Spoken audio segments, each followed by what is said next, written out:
Introduction हो जाए हमारे जो दोनों कलेक्टिव्स हैं, कलम यूथ कलेक्टिव और मुस्लिम वुमेन स्टडी सर्कल का।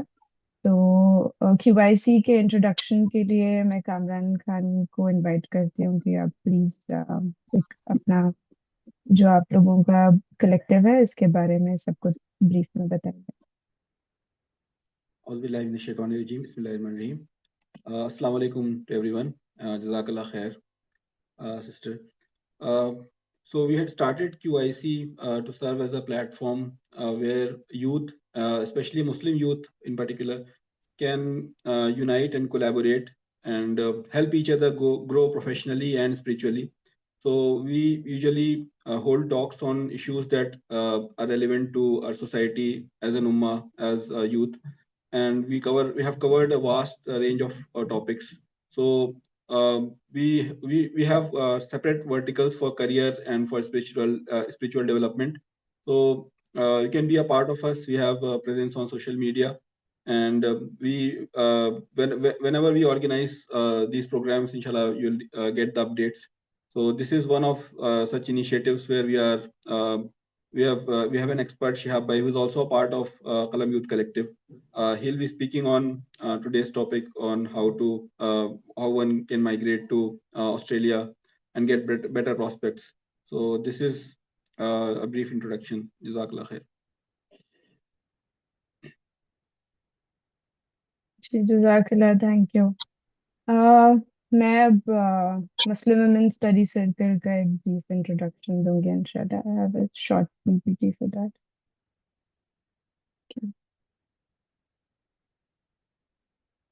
मेरी स्क्रीन दिख रही है?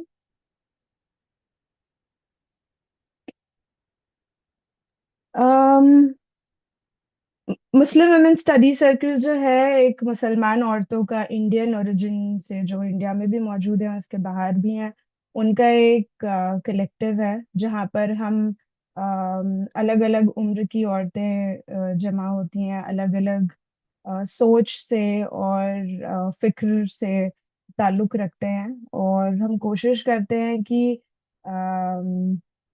जो हमारे डिफरेंसेस है वो साथ में लाएं और उसके साथ और उसके बावजूद एक दूसरे से सीखें।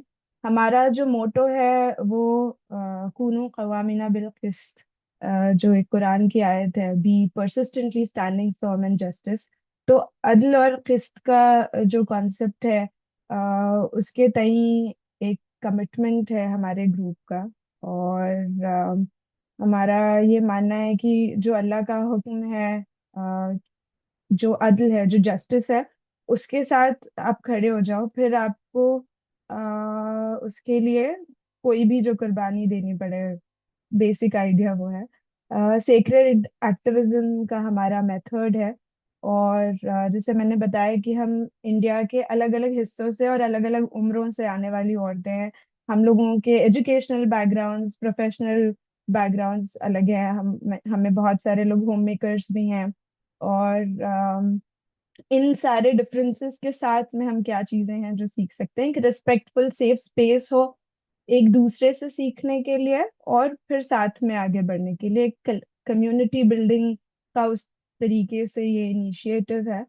अ, हमारा काम करने का तरीका ये है कि हम हर संडे मुलाकात करते हैं और हमारे जो वर्टिकल्स हैं उसमें दीनी हल्का होता है, तो जिसमें हम सीरत है और कुरान है, हदीस है, और फिर उसके बाद में जो अकीदे और अकामत की जो चीजें हैं उनके बारे में डिटेल में सीखते हैं।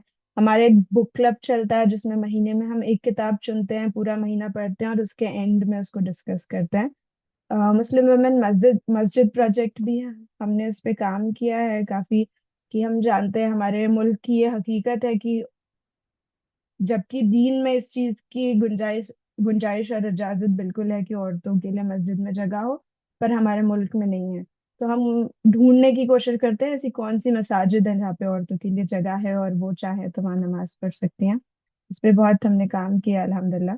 और हमारा एक रिसर्च नेटवर्क भी है जहाँ हम सीखने सिखाने की रिसर्च के बारे में और आगे अगर पढ़ाई करनी है लोगों को तो उस बारे में किस तरह काम किया जाए, एक वॉलेंटरी बेसिस पे हमारी टीम फंक्शन करती है। हमारे दो मेंटोर्स हैं, सीनियर्स जो हमारे साथ मौजूद भी हैं फिलहाल, मेंटर सायरा और तलत। और बाकी वॉलेंटरी बेसिस पे शिफ्टिंग भी टीम है और स्टेबल भी है, ताकि लोग जुड़ते भी रहें और कमिटमेंट भी बाकी रहे, और more people can join us and contribute. Okay, आज का जो हमारा टॉपिक है जिसके लिए आप लोग हमारे साथ जुड़े हैं, वो ऑस्ट्रेलिया में माइग्रेशन अगर करना है तो उसके ताल्लुक से है। एक ब्रॉड जनरल पर्सपेक्टिव से इंशाल्लाह बात होगी। अ, हमारे जो स्पीकर हमारे साथ आज जुड़े हैं, ये ही is one of our own, because QIC के मेंबर है शिहाब भाई। इनका तारुफ अगर मैं कराऊं आप लोगों से, तो डॉक्टर शिहाब खान मनाश यूनिवर्सिटी और आईआईटी बॉम्बे से इनका जॉइंट पीएचडी हासिल किया है इन्होंने। और अपना बैचलर्स और मास्टर्स जो इंजीनियरिंग में, सिविल इंजीनियरिंग और स्ट्रक्चरल इंजीनियरिंग में, दोनों डिस्टिंक्शन से मुकम्मल किया है। वो एनआईटी वरंगल इंडिया और इकोल सेंट्रल नांटिस फ्रांस के भी एलुमनस हैं। इन्होंने प्रोबेबिलिस्टिक इंजीनियरिंग पर साइंटिफिक स्टडीज लिखी हैं जो दुनिया के मशहूर पीयर रिव्यूड जर्नल्स में पब्लिश हुई हैं, और मुख्तलिफ इंटरनेशनल इंजीनियरिंग कॉन्फ्रेंसेस में इनके प्रेजेंटेशंस भी हुए हैं। फिलहाल ऑस्ट्रेलिया में मशीन लर्निंग इंजीनियर के तौर पर काम कर रहे हैं। और इन्होंने ऑस्ट्रेलिया और इंडिया में कई सारे इंडस्ट्रियल क्लाइंट्स को इंजीनियरिंग कंसल्टेंसी भी फराहम की है। स्ट्रक्चरल इंजीनियरिंग के अलावा डॉक्टर शिहाब खान को फुटबॉल, थियोलॉजी, फाइनेंस, टेक्नोलॉजी में भी खास दिलचस्पी है। और वो इल्म के आम होने, डेमोक्रेटाइजेशन ऑफ नॉलेज पर यकीन रखते हैं। वो इंसानी हुकूक की हिमायत और तालीमी बेहतरी, बेटरमेंट ऑफ एजुकेशन के प्रोजेक्ट्स में अक्सर वॉलेंटियर करते रहे हैं। मेंटोरशिप और इन सारे चीज़ों का इनिशिएटिव आपका रहा है। अगर कोई चीज़ छूट गई हो तो आप प्लीज ऐड कर दीजिए शिहाब भाई, अगर कुछ गड़बड़ भी हुई हो। We look forward to the session today, and I pass the mic to you. हमारा जो प्रेजेंटेशन होगा पहले शिहाब भाई का, और जो सवालात हैं आप लोग चैट बॉक्स में लिख सकते हैं, लेकिन क्वेश्चन एंड आंसर पे डिस्कशन हम सेशन के बाद करेंगे इंशाल्लाह। जी।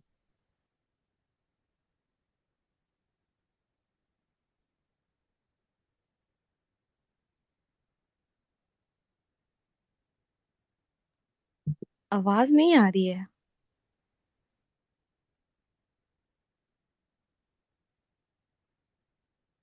मेरी आवाज आ रही है क्या अभी? जी। Okay, thank you. सॉरी, कुछ इश्यूज थे। सो बहुत बहुत शुक्रिया हुमैरा, जज़ाकल्लाह खैर फॉर इंट्रोड्यूसिंग मी। बहुत ही काइंड इंट्रोडक्शन था। और एमडब्ल्यूएससी को इंट्रोड्यूस करने के लिए, और जज़ाकल्लाह खैर कामरान भाई को कलम यूथ कलेक्टिव को इंट्रोड्यूस करने के लिए। सो आज का ये सेशन मैं स्टार्ट करता हूँ क्योंकि I am just having some technological problems, but it should be okay. ऐसा कभी होता नहीं। Should be okay. Just give me a second. Let me share my screen.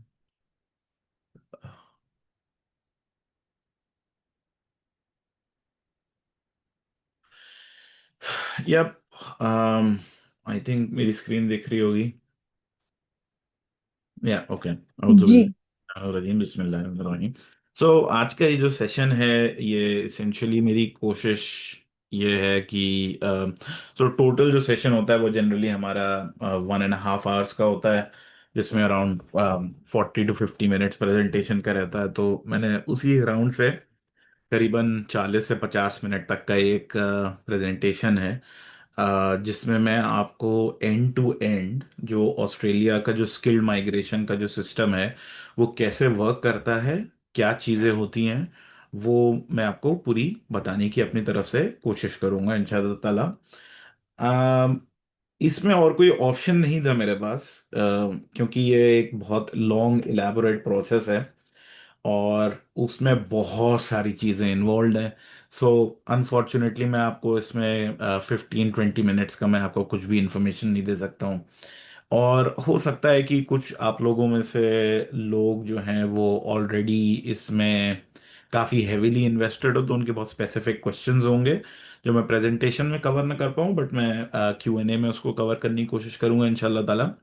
और शुरू करने से पहले मेरी एक दरख्वास्त है आप सबसे कि आप लोग क्या चैट में मुझे ये बता सकते हैं कि आपका बैकग्राउंड क्या है, मतलब आप मैं थोड़ा सा समझना चाहता हूँ कि हम इंजीनियरिंग वाले यहाँ पे ज़्यादा हैं या दूसरे वाले ह्यूमैनिटीज़ वाले ज़्यादा हैं, इंजीनियरिंग में भी क्या साइंस एंड टेक्नोलॉजी वाले ज़्यादा हैं। सो ये मैं जानना चाहता हूँ। So that would be very helpful for me. So quickly in your chat.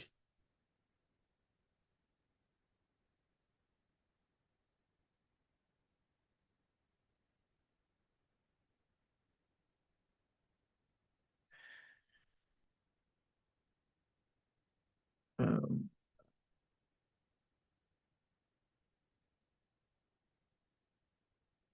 मैंने सदियों बाद जूम खोला है अपने कंप्यूटर में and I am having all kinds of issues.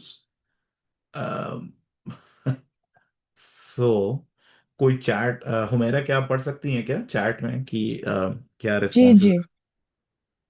Mathematics है, इंफॉर्मेशन टेक्नोलॉजी है, जियोलॉजी है, केमिकल इंजीनियरिंग, मैकेनिकल इंजीनियरिंग। कोई law, health professionals. Health professional तो मैं ही हूँ अभी तक। अम, ओके। बाकी लोग भी लिखिए, काफी सारे लोग जुड़े हैं हमारे साथ में। या आप लोग का बैकग्राउंड बता दीजिए। Okay, all good. So okay, मैं स्टार्ट करता हूँ। सो वील सी लाइक किस टाइप के क्वेश्चंस आते हैं ऑल। सो ओवरऑल जो ऑस्ट्रेलिया का स्किल्स असेसमेंट है उसको कैटेगराइज करने के लिए 5 फेजेस या 5 चीजों को हम लोग देख सकते हैं। तो प्रेजेंटेशन में I will focus on each of them. So सबसे पहले तो थोड़ी इब्तिदाई बातें हो जाएं इसमें। तो देखिए, माइग्रेशन जो है उसको भी एक समझना बहुत इम्पोर्टेंट एक एस्पेक्ट है। और वो इसलिए इम्पोर्टेंट है क्योंकि इसमें क्या है कि ये बहुत लंबा प्रोसेस है और इसमें इंसान बहुत इमोशनली इन्वेस्टेड भी रहता है और इससे बहुत सारी फैमिलीज भी इम्पैक्ट होती हैं एज एन इमिग्रेशन। और इमिग्रेंट बनना खुद एक बहुत ही एक चैलेंजिंग एक काम होता है। लोगों को लगता है कि बहुत मजे हैं, पार्टियां चल रही हैं all, but it's a challenge. तो इस तो मैं कभी भी इमिग्रेशन की जब भी मैं बात करता हूं तो मैं कोशिश ये करता हूं ये बताने के लिए कि देखिए, माइग्रेशन एक ऐसी चीज है जो इंसान अपनी एकदम तारीख की शुरुआत से करता हुआ आ रहा है। अगर आप साइंस भी देख लीजिए तो हम सब लोग अफ्रीकी हैं। हम सब लोग करीबन 70,000 से 1.5 लाख साल की पहले हम लोग we were confined to Africa. That's what our genetic makeup tells us. And फिर हम लोग वहां सबसे निकल कर आए। उसके बाद हम जो जिन जहां पर भी रहते हैं, जैसे हम हिंदुस्तान में रहते हैं, आप अगर हिंदुस्तान की अगर आप तारीख पढ़ेंगे तो वो एक सक्सेसिव तारीख है माइग्रेशंस की। अब आप किसी भी कॉन्टिनेंट को उठाकर देख लीजिए, चाहे वो यूरोप हो, चाहे वो नॉर्थ अमेरिका हो, अफ्रीका हो, तारीख यानी कि माइग्रेशन माइग्रेशन और उसके बाद चीजें ये सब जो आ रही हैं। तो ये एक बहुत इंपॉर्टेंट चीज है जिससे आप और हम बचे नहीं हुए हैं। तो एक इसका एक मैक्रो पर्सपेक्टिव दिमाग में रखने की बहुत जरूरत है।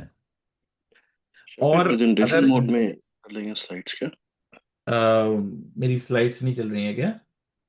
प्रेजेंटेशन मोड में आप कर दें।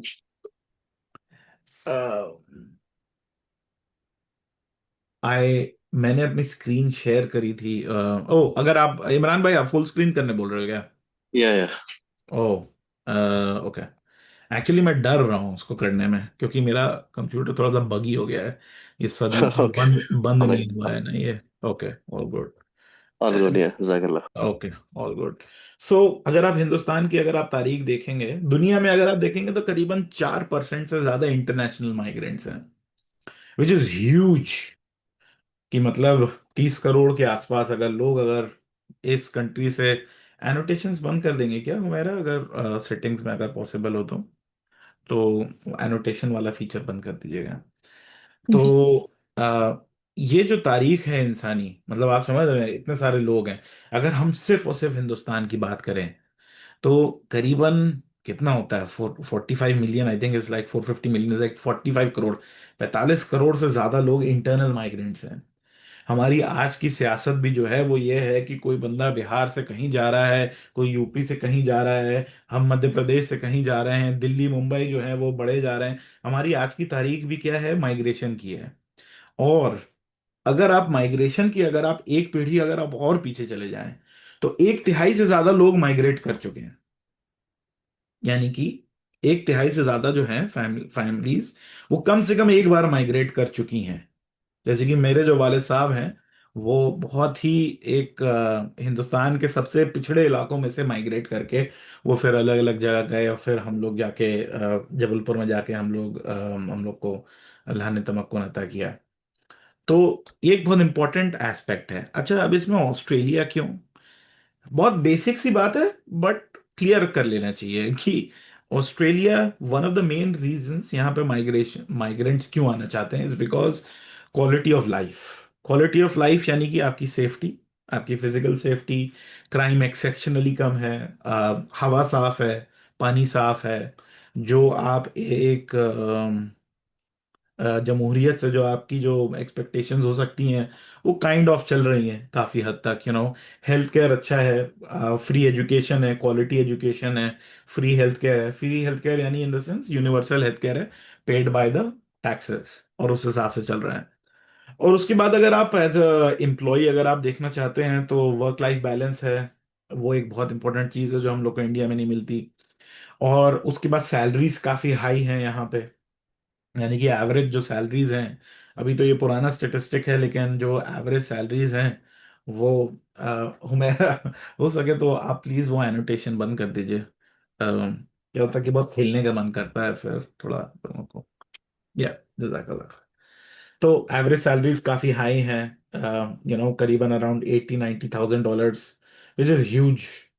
तो और उसके बाद एम्प्लॉयर्स यहाँ पे बहुत स्पॉन्सर करते हैं। और at the end of the day Australia में एक स्किल शॉर्टेज है, स्किल्ड लोगों की, जो भी टेक्निकल स्किल्स वाले लोग हैं उनकी एक शॉर्टेज है। तो that makes a big difference. और उसके बाद अगर आप यहाँ पे माइग्रेट करते हैं, जैसे कि हम लोग के बहुत सारे लोग माइग्रेट करके जाते हैं मिडिल ईस्ट में, तो अगर आप उसके हिसाब से कंपेयर करेंगे तब आपको ये चीज समझ आएगी। जो मैंने जमहूरियत की बातें बोली और बाकी चीजें बोली, वर्क लाइफ बैलेंस जैसे मैंने जो बोला, उसके बाद एक बहुत क्लियर पाथवे होता है सिटीजनशिप और परमानेंट रेसिडेंसी का। जो जैसे कि जो लोग जाके गल्फ में जाके रहते हैं और वर्क करते हैं, उनको वहां पे वो चीजें हासिल नहीं है। तो या जस्ट गोइंग अहेड, अच्छा, ऑस्ट्रेलिया को क्यों जरूरत पड़ रही है? Because obviously rich people, rich world problem, which is कि यहाँ का बर्थ रेट बहुत कम है। तो अब बर्थ रेट कम होने की वजह से होता क्या है कि वैसे भी सरकार बहुत सारा पैसा खर्च करती है ओल्ड लोगों का ध्यान रखने के लिए, उनकी हेल्थ में। लेकिन ये जो पैसा खर्च हो रहा है, ये टैक्स पेयर से खर्चा हो रहा है। टैक्स पेयर कौन करेगा? रिटायरी तो टैक्स पे करेगा नहीं, रिटायर बंदे ने तो अपनी पूरी जिंदगी टैक्स पे किया। तो आपको यंग बंदे चाहिए जो इकोनॉमी में काम कर रहे हो और टैक्स भर रहे हो। तो वो यंग बंदे इन लोग के पास कम है, और इसीलिए यहाँ पे स्किल्ड माइग्रेशन की जो है वो डिमांड होती है। और क्रिटिकल कई इन लोग के सेक्टर्स हैं, जैसे कि हेल्थ केयर। ये आज भी इन लोग का नंबर वन सेक्टर है, हेल्थ केयर। नर्सिस की सबसे ज्यादा डिमांड है। एज केयर वर्कर, बेसिकली वो health kind of social worker mix who work with old people, और कोई भी मेडिकल प्रोफेशनल उनकी सबसे ज्यादा डिमांड है। टीचर्स की एक्सेप्शनल डिमांड है। उसके बाद ट्रेड्स पर्सन की भी बहुत डिमांड है यहाँ पे, मोटर मैकेनिक्स, बाल काटने वाले बार्बर्स, और उसके बाद इलेक्ट्रिशियंस, ये सब सबकी बहुत डिमांड है। अगर हम लोग स्किल्ड वर्कर्स की अगर हम लोग बात करें, मैं ट्रेड्स, तो ये आज का जो प्रेजेंटेशन है वो ट्रेड्स वर्कर्स पे फोकस नहीं है, हमारा स्किल्ड माइग्रेशन पर है। तो स्किल्ड में मतलब मैं बेसिकली जो टॉप टियर जो स्किल्स होते हैं जिनके लिए एजुकेशन मैंडेटरी हो जाती है, मैं उनकी बात करूंगा, जैसे कि इंजीनियरिंग। इंजीनियरिंग बहुत हाई डिमांड में है, सिविल, मैकेनिकल, इलेक्ट्रिकल इंजीनियरिंग। सो अगर आप समझना चाहेंगे तो करीबन अराउंड लास्ट ईयर करीबन 1.5 लाख के आसपास स्किल्ड माइग्रेंट्स थे ऑस्ट्रेलिया में, सिर्फ एक फाइनेंशियल ईयर में। और बल्क ऑफ इन लोग का जो माइग्रेशन होता है वो स्किल्ड माइग्रेशन होता है। बाकी जो माइग्रेंट्स होते हैं खैर आगे बढ़ते हैं। तो ओवरऑल अगर देखा जाए तो ये जो पूरा, अगर आपको एज अ स्किल्ड पर्सन, मान लीजिए आपके पास कोई स्किल है, ठीक है, हो सकता है कि आप सिविल इंजीनियर हो सकता है कि आप मेंटल हेल्थ प्रोफेशनल हो सकता है कि आप टीचर हो सकता है कि आप नर्स हो, यू हैव सम स्किल, आप इंडिया में देख रहे हो, you want to come and work in Australia let's say, तो वो प्रोसेस क्या है? तो वो प्रोसेस बेसिकली इस डायग्राम में है, जिसको अब मैं जूम करके थोड़ा सा आपको एक्सप्लेन करने की कोशिश करूंगा अपनी कोशिश में। तो कुल मिला के 5 फेजेस होते हैं। देखिए, सबसे पहले तो कुछ चीजें आपके पास होनी चाहिए, let's call them pre requisites, उनके बारे में हम लोग बात करेंगे। जैसे कि प्री रेक्विजिट्स किस टाइप की चीजें होंगी कि फॉर एग्जाम्पल आपकी जो भी स्किल है, जो भी आपका ऑक्यूपेशन है, वो डिमांड में भी होना चाहिए इधर। अगर वो डिमांड में ही नहीं है तो यू कैन नॉट माइग्रेट। उसके बाद आपकी एज 45 से कम होनी चाहिए इन जनरल। कुछ एक्सेप्शनल पाथवेज होते हैं उन लोगों के लिए जो 45 से ऊपर है। उसके बाद आपके पास इंग्लिश लैंग्वेज का कोई प्रूफ होना चाहिए, और वो प्रूफ होता है एग्जामिनेशन से, जैसे कि आइल्स हो गया, पीटीई हो गया, और इनके बारे में भी हम लोग बात करेंगे। तो अगर आप ये बेसिक चीजें अगर आप हिट कर रहे हैं, तब फिर आप क्या करेंगे कि आप अपना सारा का सारा वर्क एक्सपीरियंस, एजुकेशन सब लेकर किसी ऑस्ट्रेलियन अथॉरिटी के पास जाएंगे कि मेरे पास ये स्किल है, आप मुझे असेसमेंट दीजिए। तो वो असेसमेंट में क्या चेक करेंगे? वो आपकी एजुकेशन चेक करेंगे, वो आपका वर्क एक्सपीरियंस चेक करेंगे। और at the end of the day वो जो एजेंसीज हैं, उनका ऑब्जेक्टिव ये है कि वो ये कहें कि ठीक है, हमने माना कि फला फला शख्स के पास मान लीजिए सिविल इंजीनियरिंग है ऑस्ट्रेलियन स्टैंडर्ड्स के मुकाबिल, और उसके पास सिविल इंजीनियरिंग में 4 साल का एक्सपीरियंस हम लोग मानते हैं फॉर एग्जाम्पल। तो ये उसका काम है, उस असेसमेंट बॉडी का। अब अलग अलग उसके लिए अलग अलग असेसमेंट बॉडीज होती हैं, उनके बारे में मैं जैसे बात करूंगा। बट मान लीजिए आपने वो भी ले लिया, आपके पास लैंग्वेज भी है, आपने असेसमेंट भी ले लिया। उसके बाद आप क्या करेंगे कि इनका एक सिस्टम होता है which is points based test. तो वहां पर जाकर आप अपने पॉइंट्स कैलकुलेट करेंगे, और उसमें क्या होता है कि इन्होंने स्किल्ड माइग्रेशन की पॉलिसी डिजाइन होती है, तो उसमें ये लोग डिसाइड करते हैं कि अच्छा, इतनी एज वालों को हम इतने पॉइंट देंगे, ज्यादा एज हो गई या बहुत कम एज हो गई तो हम पॉइंट कम करेंगे इस हिसाब से। उसके बाद इंग्लिश में क्या आपकी कॉम्पिटेंसी है उसके पॉइंट्स होते हैं। आपका वर्क एक्सपीरियंस कितने साल का है उसके पॉइंट्स होते हैं। आपकी एजुकेशन किस लेवल की है, पीएचडी है, बैचलर्स है, तो उस हिसाब से आपको पॉइंट्स मिलते हैं एजुकेशन के। आपने ऑस्ट्रेलिया में पढ़ाई करी है क्या, उसके आपको पॉइंट्स मिलेंगे। और आपका जो भी पार्टनर है, आपके भी जो हस्बैंड या वाइफ जो भी आपके हैं, तो उनके स्किल्स, क्योंकि वो आपके साथ as a family unit migrate करेंगे, उनके स्किल्स पर भी पॉइंट्स होते हैं। तो इन सब के बेसिस पे आप अपने पॉइंट्स कैलकुलेट करेंगे। एंड वंस आप ये देख रहे हैं कि पॉइंट कैलकुलेशन के बाद कम से कम अगर आपके 65 पॉइंट्स के ऊपर अगर आ रहे हैं, तो आप अपना एक्सप्रेशन ऑफ इंटरेस्ट डाल सकते हैं, जिसको हम लोग ईओआई बोलते हैं। तो एक्सप्रेशन ऑफ इंटरेस्ट बेसिकली कुछ नहीं है, एक लंबा सा फॉर्म है जिसमें आप अपनी सारी डिटेल्स डालेंगे कि मेरी एज ये है, मेरा असेसमेंट ये है, मेरा पासपोर्ट ये है, मेरा वर्क एक्सपीरियंस ये है, सारी चीजें आप डालेंगे। और वहां पे फिर वो एक्चुअली में आपके पॉइंट्स कैलकुलेट करके एक कैंडिडेट्स का पूल होता है, जहां पे वो आपकी प्रोफाइल को रख लेंगे। और अगर मान लीजिए हर महीने 2 महीने में ये लोग रिविजिट करेंगे उस पूल को, और उस पूल में ये देखते हैं कि अच्छा अभी हमको किसको बुलाना है, तो लेट्स से कि एकदम से नर्सेस की डिमांड बहुत हाई है, कोविड के टाइम पे ये चीज हुई थी, आज भी नर्सेस की डिमांड बहुत हाई है यहाँ पे। तो वो लोग क्या करेंगे, अच्छा हमारे पूल में हम लोगों को इतने नर्सेस को बुलाना है, मान लीजिए उनको 100 नर्सेस को बुलाना है, तो वो लोग क्या करेंगे कि एक ऐसा पॉइंट कट ऑफ डिसाइड करेंगे कि 100 से ऊपर नर्सेस को इनविटेशन चला जाए।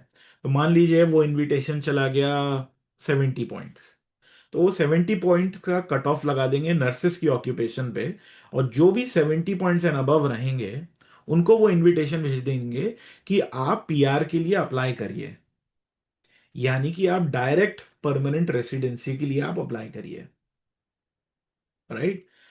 और फिर आप एक्चुअली में आप परमानेंट रेसिडेंसी के लिए आप अप्लाई करते हैं, और फिर उसके बाद बहुत सारे ऑप्शंस वगैरह होते हैं, वो एक अलग प्रोसेस है, उसके बारे में मैं डिस्कशन करूंगा।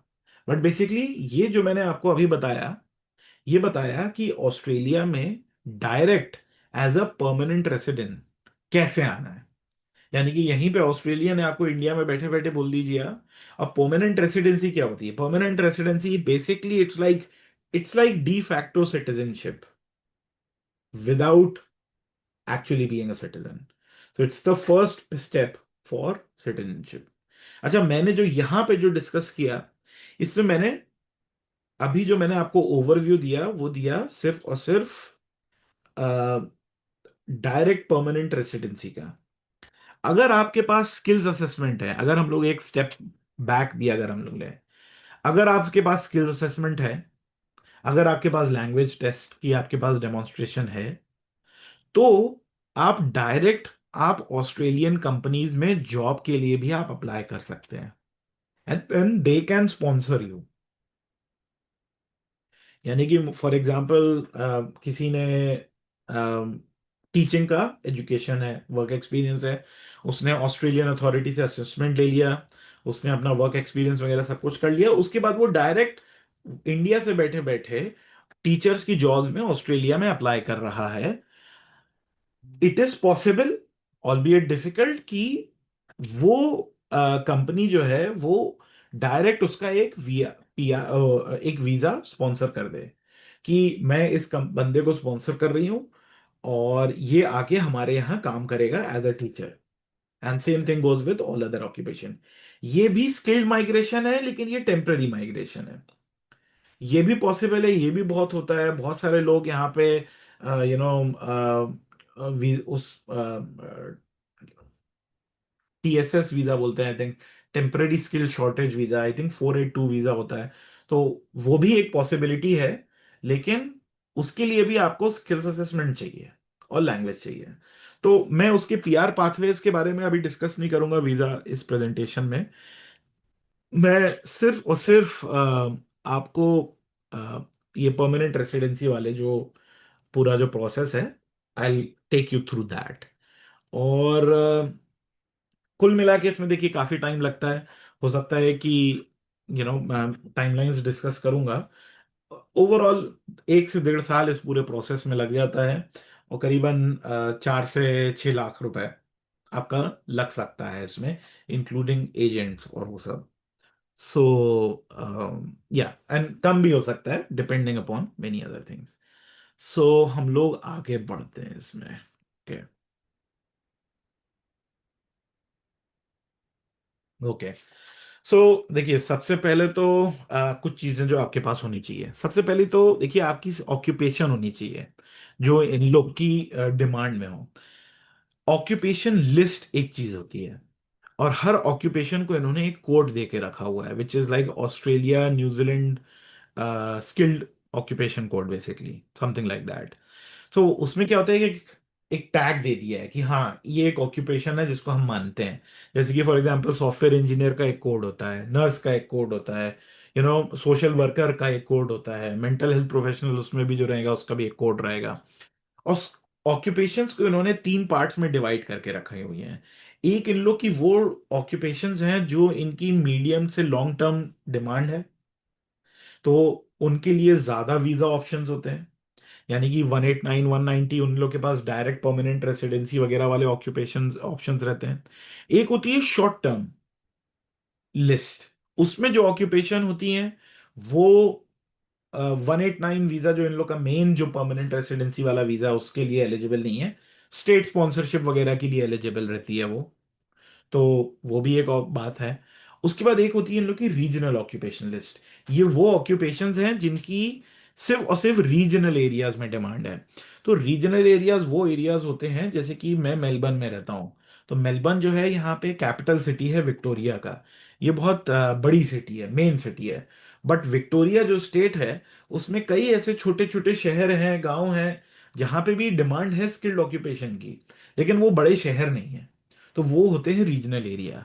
तो उसमें भी कुछ ऑक्यूपेशंस आपकी होती हैं, and you can check that, आप जैसे ही इंटरनेट में आप एक बार डालेंगे कि skilled Australia skilled occupation list, और उसमें आप सर्च करके आप अपनी ऑक्यूपेशन को चेक कर सकते हैं।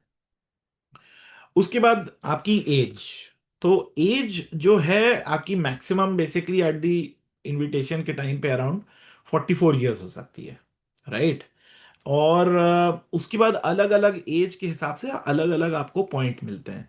सो 30 सबसे ज्यादा पॉइंट्स आपको मिलेंगे अगर आपकी एज 25 से 32 ईयर्स के बीच में है, उसमें आपको सबसे ज्यादा पॉइंट्स मिलेंगे, और उसके बाद फिर 5-5 पॉइंट्स जो हैं ये ड्रॉप होने लग जाएगा। This is very different from the Canadian system. Canadian system में एक एक साल के बाद पॉइंट जो है वो ड्रॉप होने लग जाता है। यहाँ पे क्या है, थोड़े बड़े बैंड्स हैं, but this is likely to change in the coming years, right. So yes, this is something to think for. उसके बाद देखिए इंग्लिश लैंग्वेज। इंग्लिश लैंग्वेज में आपको नेक्स्ट मेजर चीज वो है जिसमें आप पॉइंट्स आप कलेक्ट कर सकते हैं, क्योंकि देखिए at the end of the day जितने ज्यादा आपके पॉइंट्स होंगे उतने हाई चांसेस हैं आपके इनविटेशन के लिए। तो अगर आपकी मान लीजिए आपने आइल्स दिया, आपका सब में आपका मिनिमम 6 आया, तो that is the minimum requirement, उसके वो आपको कोई पॉइंट्स नहीं देंगे। अगर आपने सब में 7 पॉइंट बैंड अगर आपने स्कोर किया मिनिमम सारे सेक्शंस में, रीडिंग लिसनिंग और उस सब में, तो वो आपको एक्स्ट्रा 10 पॉइंट देंगे। अगर आपने आइल्स में सब में 8.0 अगर आपने स्कोर किया, और ये आइल्स जनरल की बात हो रही है, तो वो आपको सबसे ज्यादा पॉइंट देंगे, 20 पॉइंट देंगे। सो ये भी एक पॉसिबिलिटी है जिसमें आपको सबसे ज्यादा पॉइंट्स आपको मिल सकते हैं, आपको स्कोर करना है। और ओवरऑल मैं ये रेकमेंड करता हूँ कि लोग पीटी दें ऑस्ट्रेलिया के लिए, क्योंकि उसमें थोड़ा स्कोर करना is much more possible compare to IELTS, और उसके कई रीजंस हैं, राइट। तो ये भी जो आपका टेस्ट है, आपने एक बार टेस्ट दे दिया, आपके अच्छे पॉइंट्स आ गए, आप कितने बार भी ये टेस्ट दे सकते हैं, बस आपका पैसा खर्च होगा। सो जितना अच्छा आप प्रिपेयर करके जितना अच्छा स्कोर आप फर्स्ट टाइम में ले आएंगे उतना आपके लिए आसानी होगी। और एक टेस्ट जो होता है वो 3 साल के लिए वैलिड होता है, राइट। तो या we can discuss more about PT. और इसमें at the end of the day अगर आप आइल्स और पीटी में देखिए, अगर आप मेन डिफरेंस ये जानना चाहते हैं तो देखिए पीटी जो है वो ज्यादा कंप्यूटर बेस्ड है। तो उसमें आपके जो स्कोरिंग भी होती है वो कंप्यूटर बेस्ड होती है, 2 दिन में आपका, 1 दिन में आपका रिजल्ट आ जाता है। तो और जो क्वेश्चंस हैं वो थोड़े से अलग हैं। जैसे कि आईएलटीएस में अगर आप स्पीकिंग की बात करेंगे तो वो थोड़ा ट्रेडिशनल फॉर्मेट है, एक बंदा बैठा रहता है जो जो आपका इंटरव्यू लेता है वहां पे, राइट। तो या सो पीटी में ऐसा नहीं है। पीटी में ऐसे क्वेश्चंस करके रखे हैं उन्होंने जिनको वो अलग अलग तरह से वेट देते हैं, रीडिंग का भी वेट देंगे सेम क्वेश्चन में, स्पीकिंग का भी वेट देंगे वगैरह। जनरली लोगों को पीटी जो है वो ज्यादा आसान पड़ता है, और या तो we can discuss this, but कुल मिला के करीबन 15 से 16 हजार रुपए का ये टेस्ट होता है। सो या तो ये हो गई बेसिक इब्तदाई बातें। अब हम लोग बात करते हैं स्किल्स असेसमेंट की। तो देखिए स्किल्स असेसमेंट में सबसे इंपॉर्टेंट चीज क्या है कि आपको अपनी एजुकेशन, आपका वर्क एक्सपीरियंस उठा के देना है एक ऑस्ट्रेलियन एजेंसी को, वो बोलेगी कि यस ठीक है हम आपका स्किल मानते हैं। तो ये एक ऑफिशियल इन लोग का वेरिफिकेशन होता है, वरना तो कोई भी बोल देगा कि लाइक ओके मैं मोटर मैकेनिक हूँ और मेरे पास इतने साल का एक्सपीरियंस है। सो ये ऑस्ट्रेलिया में एक चीज होती है, and that is very different from Canadian system. क्योंकि कनेडियन सिस्टम में क्या होता है कि आपका जो टेक्निकली जो आपका असेसमेंट है, लास्ट टाइम आई चेक्ड, वो लास्ट टाइम आई चेक, आपका जो असेसमेंट है वो वीजा ऑफिसर करता है, जो तो वहां पे रिजेक्शन के चांसेस ज्यादा रहते हैं। तो यहाँ पे एक कॉम्पिटेंट अथॉरिटी करती है बेसिकली आपका चेक। तो उसमें काफी टाइम लगता है, 1 से 3 महीने लग सकता है। अगर आपका केस थोड़ा कॉम्प्लिकेटेड है, मान लीजिए, तो उसमें 6 महीने के अराउंड लग सकता है। आप थोड़ा एक्स्ट्रा भी पे कर सकते हैं अगर आपको थोड़ा सा जल्दी अगर आपको असेसमेंट चाहिए तो। और बहुत सारे उसमें वो हैं। ज्यादातर जगह ये मान के चलिए कि ये 60,000 रुपए के आसपास का खर्चा है ये, जो कभी कभी 80-90 हजार भी हो सकता है, डिपेंडिंग अपॉन जो एजेंसी है। और हर ऑक्यूपेशन के लिए एक तरीके से एक अलग एजेंसी है, और जो उसको देखती है। सो फॉर एग्जांपल, अगर आपकी जो ऑक्यूपेशन है वो आईटी में है, यानी कि अगर आप डेटा साइंस, साइबर सिक्योरिटी, इस टाइप का अगर आप देख रहे हैं, तो आपको एसीएस, ऑस्ट्रेलियन कंप्यूटर सोसाइटी को अपने डॉक्यूमेंट्स भेजने पड़ेंगे फॉर वेरिफिकेशन। अगर आप अगर आप इंजीनियरिंग में हैं, नॉट फ्रॉम आईटी, अगर आप इंजीनियरिंग है, सिविल, मैकेनिकल, इलेक्ट्रॉनिक्स, तो आप इंजीनियर्स ऑस्ट्रेलिया में जाएंगे। उसमें अगर आपको अपने डॉक्यूमेंट्स भेजने पड़ेंगे। अगर आप ज्यादातर इन लोग की जो ऑक्यूपेशंस होती हैं, जैसे कि सोशल वर्कर्स वगैरह वगैरह, वो ज्यादातर बल्क ऑफ द ऑक्यूपेशंस, वो असेस करने वाली बॉडी का नाम है वेट असेस। तो वहां पे आपको अपनी जानना पड़ेगा कि अच्छा, मैं ये ऑक्यूपेशन में मैं चेक करना चाहता हूँ, और उसके लिए क्या क्या रिक्वायरमेंट है, वहां पे आप भरेंगे। ट्रेड्स के लिए अलग है, और अगर आप सीए हैं, अकाउंटेंट हैं, तो वो अलग है। हेल्थ, अगर आप प्रोफेशनल हैं, तो इनकी एक हेल्थ बॉडी है, वो अलग है। तो वो बेसिकली आपको ये चूज करना पड़ता है।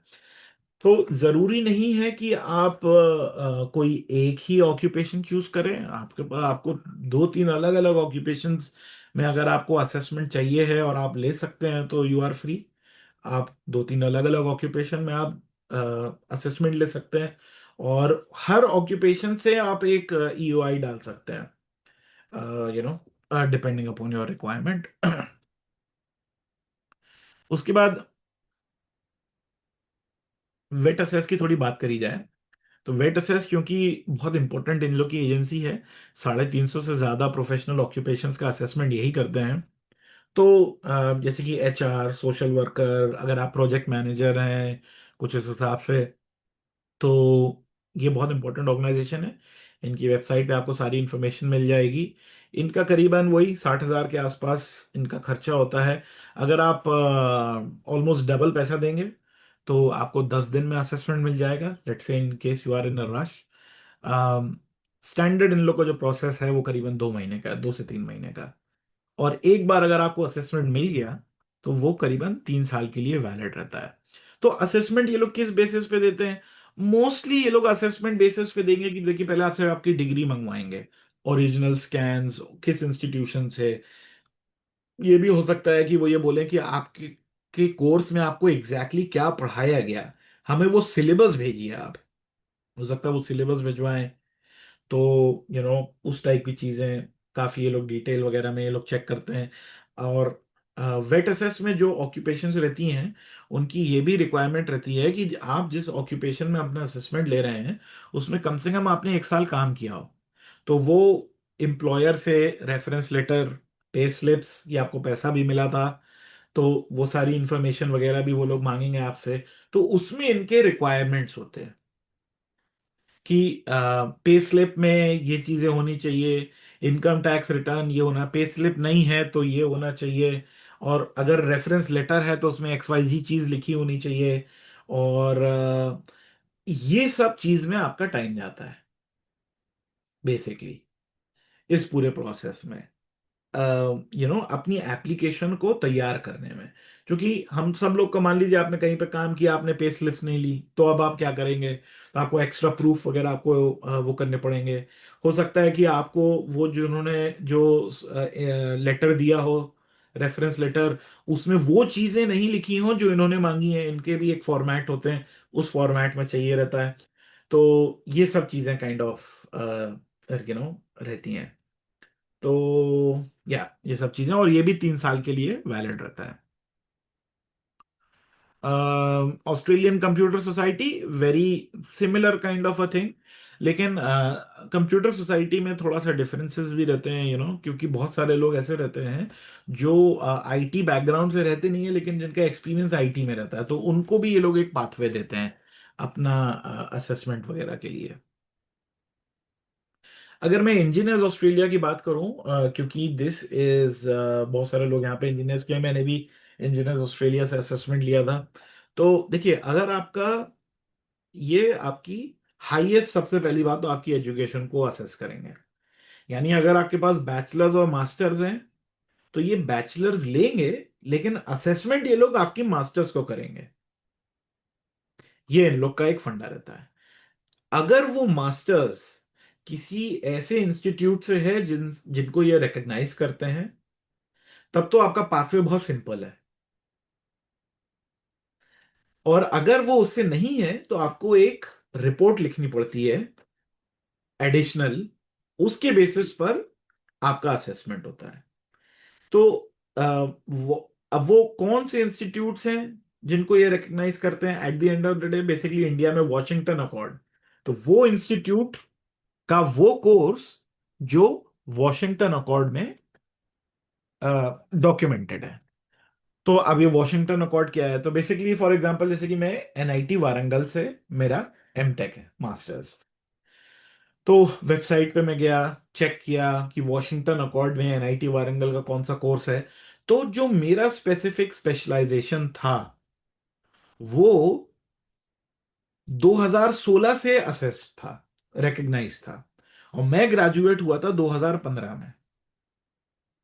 तो इसीलिए मेरा जो डिग्री है मेरी, वो इन लोग के रिकग्नाइज उसमें नहीं आई।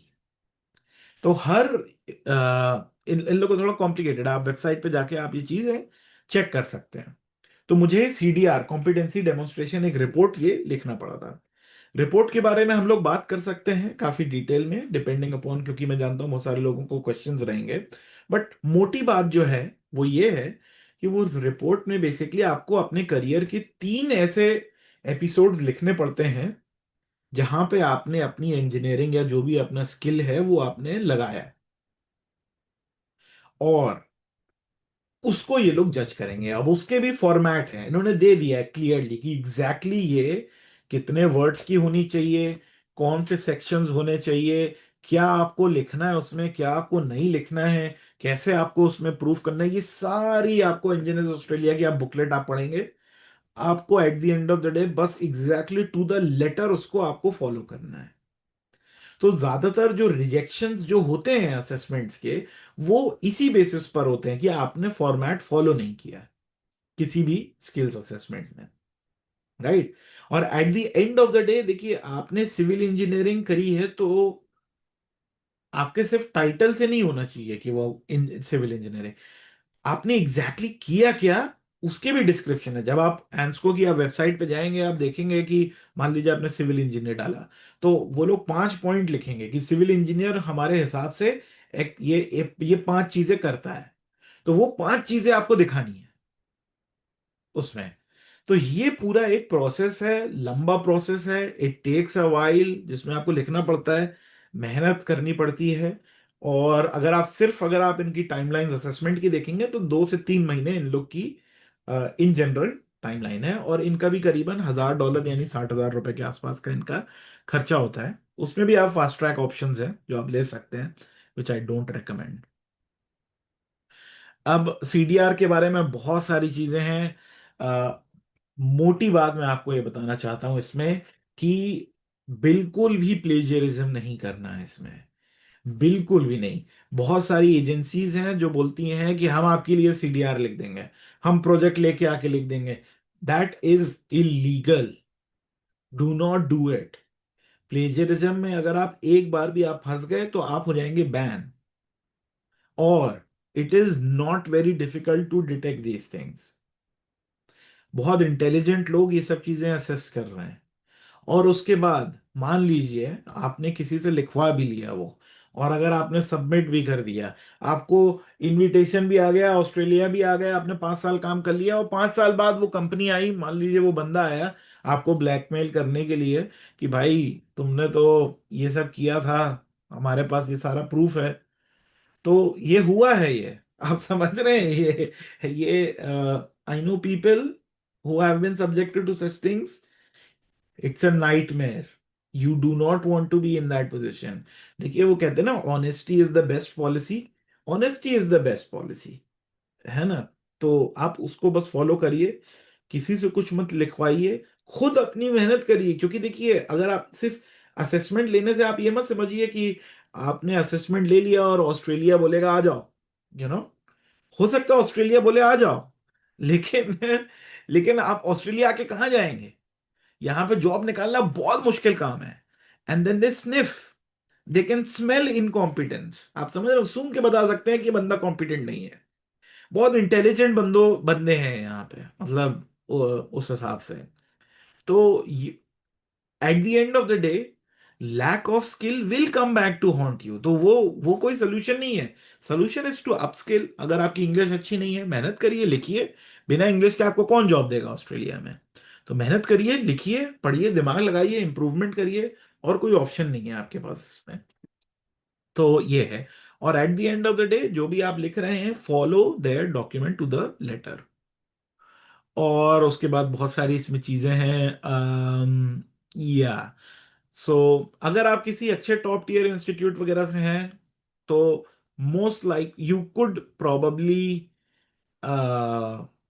Get away with Washington accord, तो वो आपके लिए बहुत आसानी हो जाएगी आपके लिए, राइट। तो ये है, लेकिन ज्यादातर लोगों को इंजीनियर्स ऑस्ट्रेलिया में ये कॉम्पिटेंसी रिपोर्ट लिखनी पड़ेगी। तो ये है पूरा असेसमेंट का पार्ट। लैंग्वेज हो गया, असेसमेंट हो गया। अब आप डायरेक्ट ऑस्ट्रेलिया में आप जॉब्स भी अप्लाई कर सकते हैं उन जगह, उन एजेंसीज में जो एक्चुअली में स्किल्ड माइग्रेंट्स को स्पॉन्सर भी करती हैं। लेकिन वो डिस्कशन अभी मैं नहीं कर रहा हूँ, वो तो बस जॉब अप्लाई एप्लीकेशन का पूरा फंडा है वो। जॉब अप्लाई करिए, try to convince them to sponsor you. मैं बात कर रहा हूँ कि अपना असेसमेंट और लैंग्वेज का लेकर अब आप डायरेक्ट ऑस्ट्रेलिया में परमानेंट रेसिडेंसी के लिए आप कैसे आप ट्राई कर सकते हैं। तो उस वीजा की मैं यहाँ पे बात कर रहा हूँ। तो उसके लिए देखिए मिनिमम होता है पॉइंट टेस्ट, पॉइंट सबसे ज्यादा इसमें इंपॉर्टेंट होते हैं। कि अगर मान लीजिए, सबसे पहली बात तो मिनिमम आपके 65 पॉइंट्स होने चाहिए। उसके बाद देखिए अलग अलग ऑक्यूपेशन के अलग अलग कट ऑफ जाते हैं। अब जैसे कि अकाउंटेंट वगैरह में बहुत सारे लोग बहुत एक्सपीरियंस लेके आते हैं, तो उसमें 90-95 पॉइंट तो बेयर मिनिमम है।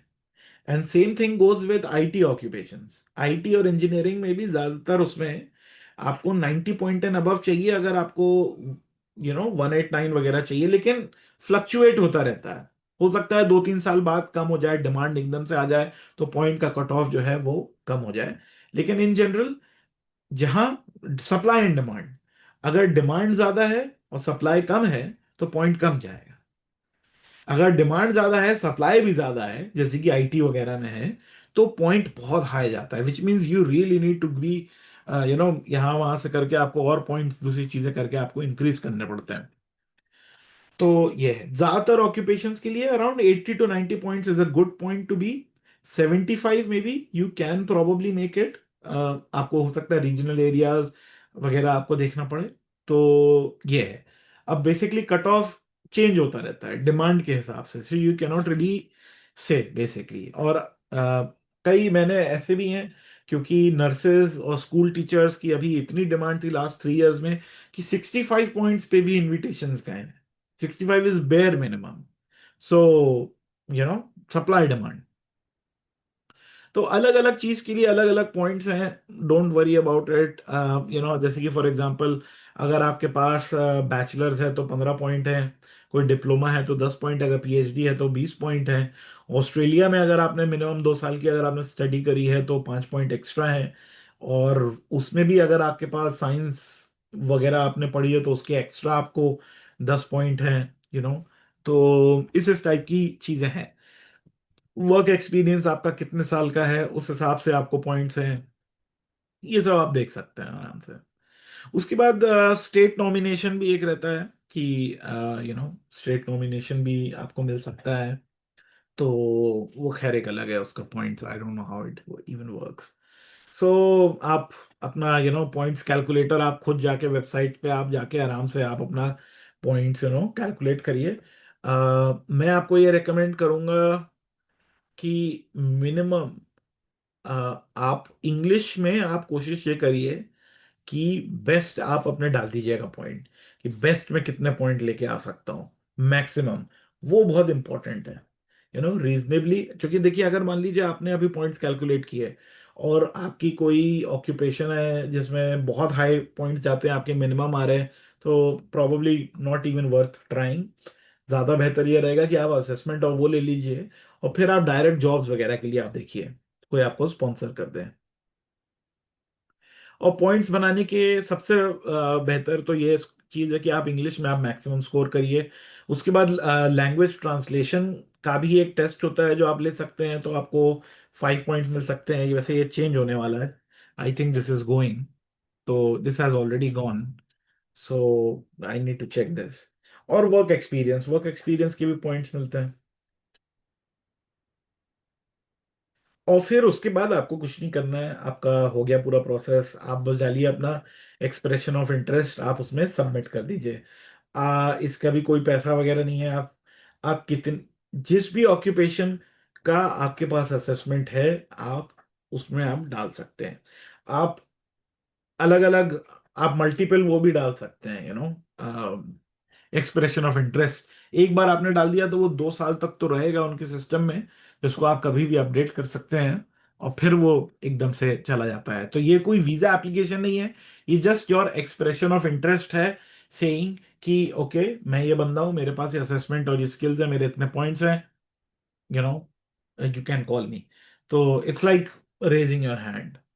और उसमें व्हेन यू गेट सिलेक्टेड, फिर उसके बाद हो सकता है कि आपको इनविटेशन आ जाए। तो इनविटेशन ये आएगा कि आप वीजा के लिए अप्लाई करिए, वहां पे फिर वो लोग आपके पूरे डॉक्यूमेंट्स को एक ह्यूमन बंदा एक्चुअली में they will check end to end, right. And वो फिर आपको होता है, तो फिर आपको डायरेक्ट परमानेंट रेसिडेंसी और वो सब आपको मिल जाएगी, and then you can come. So yeah अब बहुत सारे फंडे, मेरे पास टाइम नहीं है तो मैं आगे बढ़ रहा हूँ। और या आप वेबसाइट्स पर जाके आप देख भी सकते हैं कि अभी जैसे कि मान लीजिए 1 महीने पहले जो इनविटेशन हुआ, उसमें किस ऑक्यूपेशन के कितने आए। It keeps changing, you can keep checking कि ओके, उससे आपको आइडिया लग जाएगा कि अच्छा इतने पॉइंट पे अभी आ रहा है, राइट। या ये सब बातें बहुत बेसिक हैं। और at the end of the day फिर वो देखिए उस डिपेंडिंग अपॉन, जब आप एक्सप्रेशन ऑफ इंटरेस्ट डालते हैं तब आप उनसे आप ये भी वो आपसे पूछते हैं कि आप किसके लिए डाल रहे हैं। एक होता है परमानेंट रेसिडेंसी, उनके मैं बारे में बताता हूँ, जो उन वीजास के बारे में जो परमानेंट रेसिडेंसी तक हमको ले जाते हैं। सबसे पहला तो है 189 वीजा। तो 189 वीजा जो है वो सबसे ज्यादा in demand, difficult to get visa है। वो बेसिकली ये है कि ऑस्ट्रेलियन गवर्नमेंट ने आपको, फेडरल गवर्नमेंट ने आपको, यानी सेंट्रल गवर्नमेंट ने आपको पीआर दे दिया। तो उसमें आपको कोई स्पॉन्सरशिप वगैरह की रिक्वायरमेंट नहीं है, आप ऑस्ट्रेलिया में कहीं पे भी रहिए, कहीं पे भी काम करिए। उसी का एक इक्विवेलेंट होता है परमानेंट रेसिडेंसी, लेकिन स्टेट स्पॉन्सरशिप वाला। तो मान लीजिए आपको स्टेट ऑफ विक्टोरिया ने आपको स्पॉन्सर किया पीआर के लिए, तो बस उसमें यह फंडा है कि मिनिमम 2 साल आपको विक्टोरिया स्टेट में रहना है, काम करना है। उसके बाद आप कहीं पर भी जाइए आप ऑस्ट्रेलिया में, तो ये उनकी रिक्वायरमेंट है। उसके बाद रीजनल एरियाज में भी होता है। रीजनल एरियाज में यानी कि फिर आपको रीजनल एरिया में जाके रहना पड़ेगा। तो लोग अक्सर रीजनल एरिया में नहीं रह के जाना चाहते, तो इसीलिए वहां की जो रिक्वायरमेंट है, पॉइंट्स है, वो जो कम होते हैं। लेकिन अगर आपने रीजनल एरिया में अगर आपने 3 साल रह लिया, तो फिर उसके बाद आप पीआर के लिए आप डायरेक्ट अप्लाई कर सकते हैं, फिर आप कहीं पर भी रहिए ऑस्ट्रेलिया में। सो मोटा मोटी this is kind of the process. I am not talking about them, हम लोग बाद में बात कर सकते हैं। और yup yup yup at the end of the day कैसे हम लोग चूज करेंगे, it all depends in the sense कि आपके पॉइंट्स कितने हैं। अगर आपके पॉइंट्स किसी, मान लीजिए आप नर्स हैं और आपके 90 पॉइंट्स हैं, you don't have to worry, आपका 189 वगैरह आ जाएगा। अगर आपका, मान लीजिए आप सॉफ्टवेयर इंजीनियर हैं और आपके पॉइंट्स थोड़े से कम है, 80 पॉइंट्स हैं, तो then may B you can start considering कि ओके मैं रीजनल एरिया वगैरह में जाके मैं रह लूंगा। तो आप अपनी ईओआई में वो भी आप चूज कर सकते हैं, एंड फिर वहां पे जाके रह के वहां पे काम कर लीजिएगा, then you can apply for a, yeah. So this is mostly it. देखिए, in terms of resources, you know, अपना ऑक्यूपेशन कोड उसको रिसर्च करने के लिए थोड़ा सा आप टाइम लगाइए। स्किल्ड ऑक्यूपेशन लिस्ट वगैरह की वेबसाइट से मैं कोशिश करूंगा कि ये प्रेजेंटेशन आप लोगों को के साथ शेयर करवा दूं इंशाल्लाह ताला। इसमें भी लिंक्स है eight the end of the day. .gov.au, ये जो लिंक्स हैं ये ऑफिशियल ऑस्ट्रेलियन गवर्नमेंट के लिंक्स हैं, नॉट .com.au। com.au यानी प्राइवेट, .gov.au यानी कि ऑस्ट्रेलियन फेडरल गवर्नमेंट। तो उन रिसोर्सेस को जब आप गूगल करें तो आप उनको प्रायोरिटाइज करिएगा, समझने के लिए, देखने के लिए, और that would be most most helpful. What I would suggest is कि एक यूट्यूब चैनल है,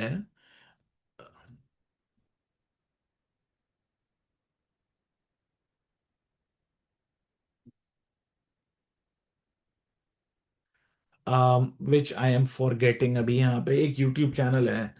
I would really, let me actually check which is, वो यूट्यूब चैनल को मैं लोगों को बहुत रेकमेंड करता हूँ।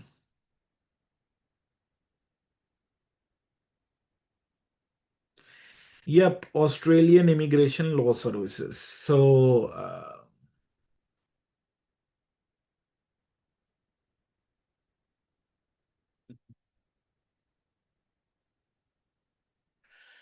सो या, ये जो ऑस्ट्रेलियन इमिग्रेशन लॉ सर्विसेज, ये जो यूट्यूब चैनल है, this is something that I would highly recommend you कि आप इसके आप प्लेलिस्ट में जाके 189 वीज़ा, ये सब चीज़ों में आप डिटेल में आप समझ सकते हैं।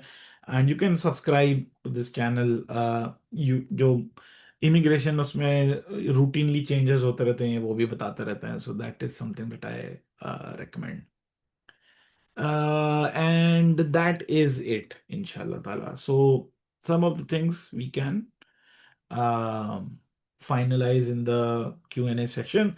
At the end of the day, what I suggest is, at the end of the day, देखिए, experience करिए, there's no harm in experiencing. And जैसे कि हम लोग कितने सारे लोगों को जानते हैं, कितनी सारी फैमिलीज जो गुर्बत से उठ गई सिर्फ और सिर्फ इसलिए क्योंकि somebody migrated to the Gulf। हम जानते हैं ऐसी बहुत सारी फैमिलीज। सो हो सकता है आप किसी और का जरिए बन जाए, सो इंशाल्लाह ताला। जज़ाकल्लाह खैर। खुदाना बना अल्हम्दुलिल्लाह रब्बिल आलमीन। I am struggling to basically stop screen sharing, so मैं यूट्यूब अभी जस्ट मैं I just exit and I rejoin the meeting. नहीं, रुक जाइए, I may have that function, let me check. Oh okay, that would be really nice.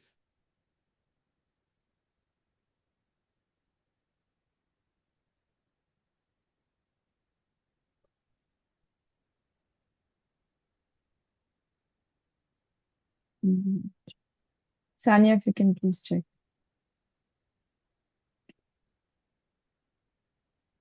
जज़ाकल्लाह खैर, thank you so much Shahab भाई। काफी डिटेल्ड और ल्यूसिड फॉर्म में आपने शेयर किया पूरा प्रोसेस सभी के साथ में। लोगों ने कहा भी आपके प्रेजेंटेशन के दौरान।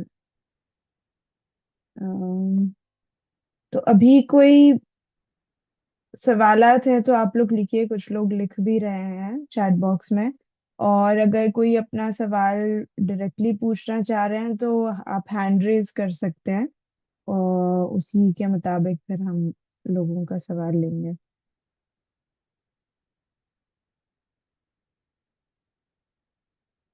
ओके, शायद भाई रिजॉइन कर रहे हैं तो सवाल हम लेना तब शुरू करेंगे।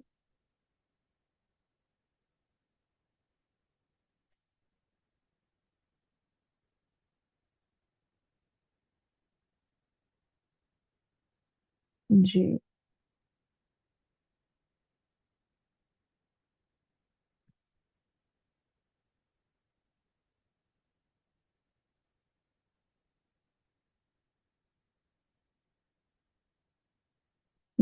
कुछ सवालात तो आ गए हमारे पास चैट बॉक्स में। हैंड रेज भी मुझे नजर आ रहा है। शिहाब भाई रीजॉइन कर रहे हैं, तो वो आ जाएंगे तब मैं सवालात पढ़ने शुरू करती हूँ।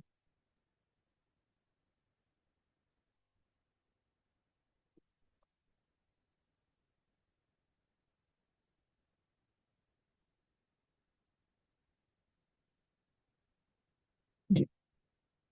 Yeah, all good. Okay okay. हमारे पास क्वेश्चंस हैं चैट बॉक्स में, और हैंड रेज भी है।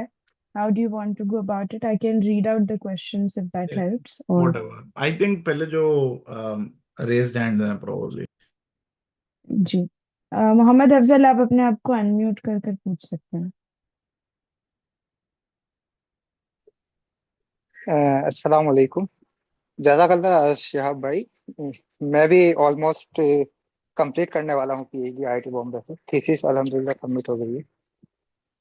मेरा फील्ड ये safety and trustworthy in AI है। सो अभी मैं अपॉर्चुनिटी ढूंढ रहा हूँ बाहर। सो जैसे यूरोप में जर्मनी, कनाडा या इधर ऑस्ट्रेलिया में कहाँ पे for a Muslim to upbring the family, where would you basically recommend to join, जहाँ Um, पे मतलब टेक्नोलॉजिकल ग्रोथ भी हो और मुस्लिम फ्रेंडली भी है उस डायमेंशन में। या ओके, अस्सलाम वालेकुम, जज़ाकल्लाह खैर अफजल भाई, बहुत अच्छा लगा सुन के आपकी पीएचडी हो रही है, अल्लाह मुबारक, अल्लाह सुब्हानहू व तआला आसानी फरमाए। इन जनरल किसी भी इमिग्रेंट के लिए मैं ये कहता हूँ कि any English speaking country is very easy. So अगर आप प्रायोरिटाइज करना चाह रहे हैं अपना माइग्रेशन, तो आप इंग्लिश स्पीकिंग कंट्री को आप प्रायोरिटाइज करिए। विद दैट बीइंग सेड, मैं खुद एक साल फ्रांस में रह के आया हूँ। I was there as a master student at the height of, जब वो शार्ली हेब्दो वाला जो अटैक हुआ था, दहशतगर्दों ने, I was there in Paris at that time holidaying. So with that being said, Europe में बहुत सारे मसले हैं। At the end of the day you have a lot more rights than as an Indian Muslim. Unfortunately, that is the truth. So मैं ये आपको ये क्यों कहना चाह रहा हूं, सो दैट एक दो साल के लिए यू कैन एक्सपीरियंस। आप अल्हम्दुलिल्लाह अब एक ऐसी जगह है, जैसे कि अब देखिए डिफिकल्ट जगह है, जैसे मैं क्रोएशिया में गया तो वहां पे 4 शहरों में सिर्फ एक मस्जिद थी, उसमें भी ताला लगा था। सो इस टाइप के उसमें आप नहीं जाइए, इतने रिमोट उसमें। But at the end of the day, अगर आप किसी भी यूनिवर्सिटी में आप पोस्ट डॉक के लिए आप ट्राई करिए, कहीं पे भी आप जाएंगे, यू विल फाइंड कि यूनिवर्सिटी इन्वायरमेंट और उसके आजू बाजू there are a lot of Muslims, very family friendly. वो लोग खुद चाहते हैं, एंड यूनिवर्सिटीज में आपको लैंग्वेज के उतने मसले भी नहीं आएंगे। Even in Europe it's very comfortable, very convenient. With that being said, of course any English speaking country is much much better, और सारी इंग्लिश स्पीकिंग कंट्रीज में US is probably in the last. That's my just preference. Okay, या जज़ाकल्लाह खैर।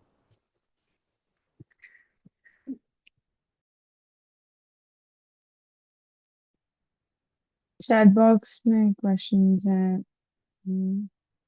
Okay, मतलब शायद अजीज and एक एक सवाल चैट बॉक्स से ले ले, फिर we take the stand. Okay. किसी ने पर्सनल मैसेज किया था, they were asking anyway, postdoc के बारे में लोग पूछ रहे हैं, ऑस्ट्रेलिया में अच्छा है क्या? This is a very general question. So, short answer is Australia is one of the so countries that have the highest salary for postdoc उसमें ऑस्ट्रेलिया नंबर वन है.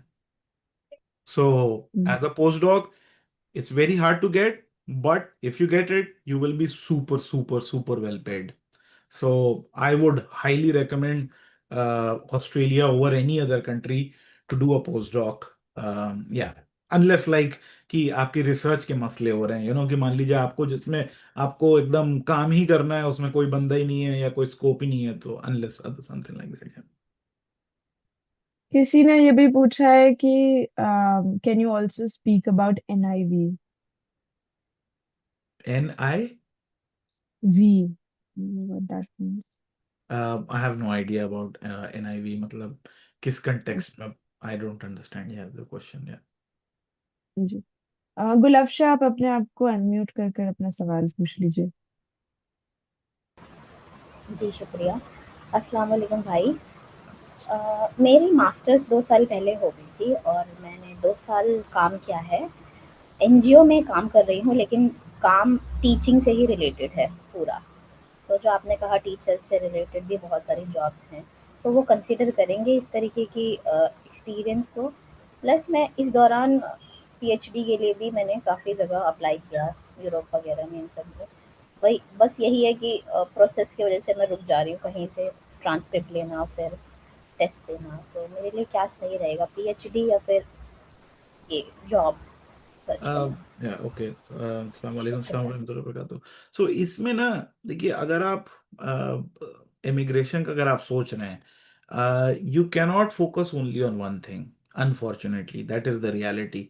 आपको दो तीन चीजें एक साथ देखनी पड़ेंगी. Maybe one of them will come, maybe none of them will come. So आप PhD देखते रहिए और आप स्किल्स असेसमेंट वगैरह के थ्रू आप जॉब वगैरह भी देखते रहिए ऑस्ट्रेलिया में. और या क्योंकि बहुत बार क्या होता है कि सेम मसले होते हैं, राइट. सेम मसले इन द सेंस कि अब डॉक्यूमेंट निकलवाना, वो हो सकता है आपको असेसमेंट के लिए भी सेम प्रोसेस करना पड़ रहा है. तो it's not too much of a waste of time. रही बात देखिए आपके एक्सपीरियंस की, तो आप ये समझ लीजिए कि जो वहां पे जो असेसमेंट करेगा आपकी टीचिंग, उसका आप ये समझ लीजिए अंधा कानून बैठा हुआ है वहां पे, राइट. वो ना देखता है, ना सुनता है, ना बोलता है. सिर्फ उसके सामने एक PDF रखा हुआ रहेगा और उस PDF में कुछ रिक्वायरमेंट्स हैं और वो बस उस रिक्वायरमेंट को वहां पे बैठ के टिक करने वाला है. वो रिक्वायरमेंट आप वेट एसेस की उसमें आप जाकर आप देख लीजिए कि एज अ टीचर असेसमेंट लेने के लिए क्या रिक्वायरमेंट है. अब वो requirement eight the end of the day same चीजों की आ जाएगी कि एक्सपीरियंस लेटर होना चाहिए और एक्सपीरियंस लेटर में XYZ चीजें लिखी होनी चाहिए, राइट. XYZ चीजें यानी कि आपने क्या काम किया. अच्छा, क्या काम किया, आप टीचर का आप ऑक्यूपेशन कोड देख लीजिए, 4-5 पॉइंट्स उनके लिखे हुए हैं कि उनके हिसाब से टीचर ये 4-5 पॉइंट करता है. तो जो आपको लेटर मिलेगा, अगर उसमें वो या उससे मिलती जुलती चीजें लिखी हैं, तो of course they will take it, right. और इसमें देखिए थोड़ा क्रिएटिव होना पड़ता है, थोड़ी गुडविल वगैरह हम लोग को एक्सट्रैक्ट करनी पड़ती है अपने एम्प्लॉयर से. यू नो ज्यादातर जगह employers are too dumb and busy to do this kind of things. तो आप खुद ही अपना एक्सपीरियंस लेटर टाइप करते हो और खुद ही आप उनको देते हो कि भाई इसको फॉरवर्ड करो उस हिसाब से. So if you can do that, eight the end of the day देखिए किसी को आपका बैठ के वहां पे इंटरव्यू नहीं लेना है. They are just checking documents. So yeah that would be my suggestion. Figure out कि उनके हिसाब से टीचिंग, पहले तो आप ऑक्यूपेशन देखिए, क्योंकि टीचर के आसपास भी कई ऑक्यूपेशंस हैं. May be you fit in there much more easily. So वो भी आप चेक करिए. At the end of the day try to get two specific things in your cover letter and then it will be fine इंशाल्लाह in your experience letter. जी शुक्रिया.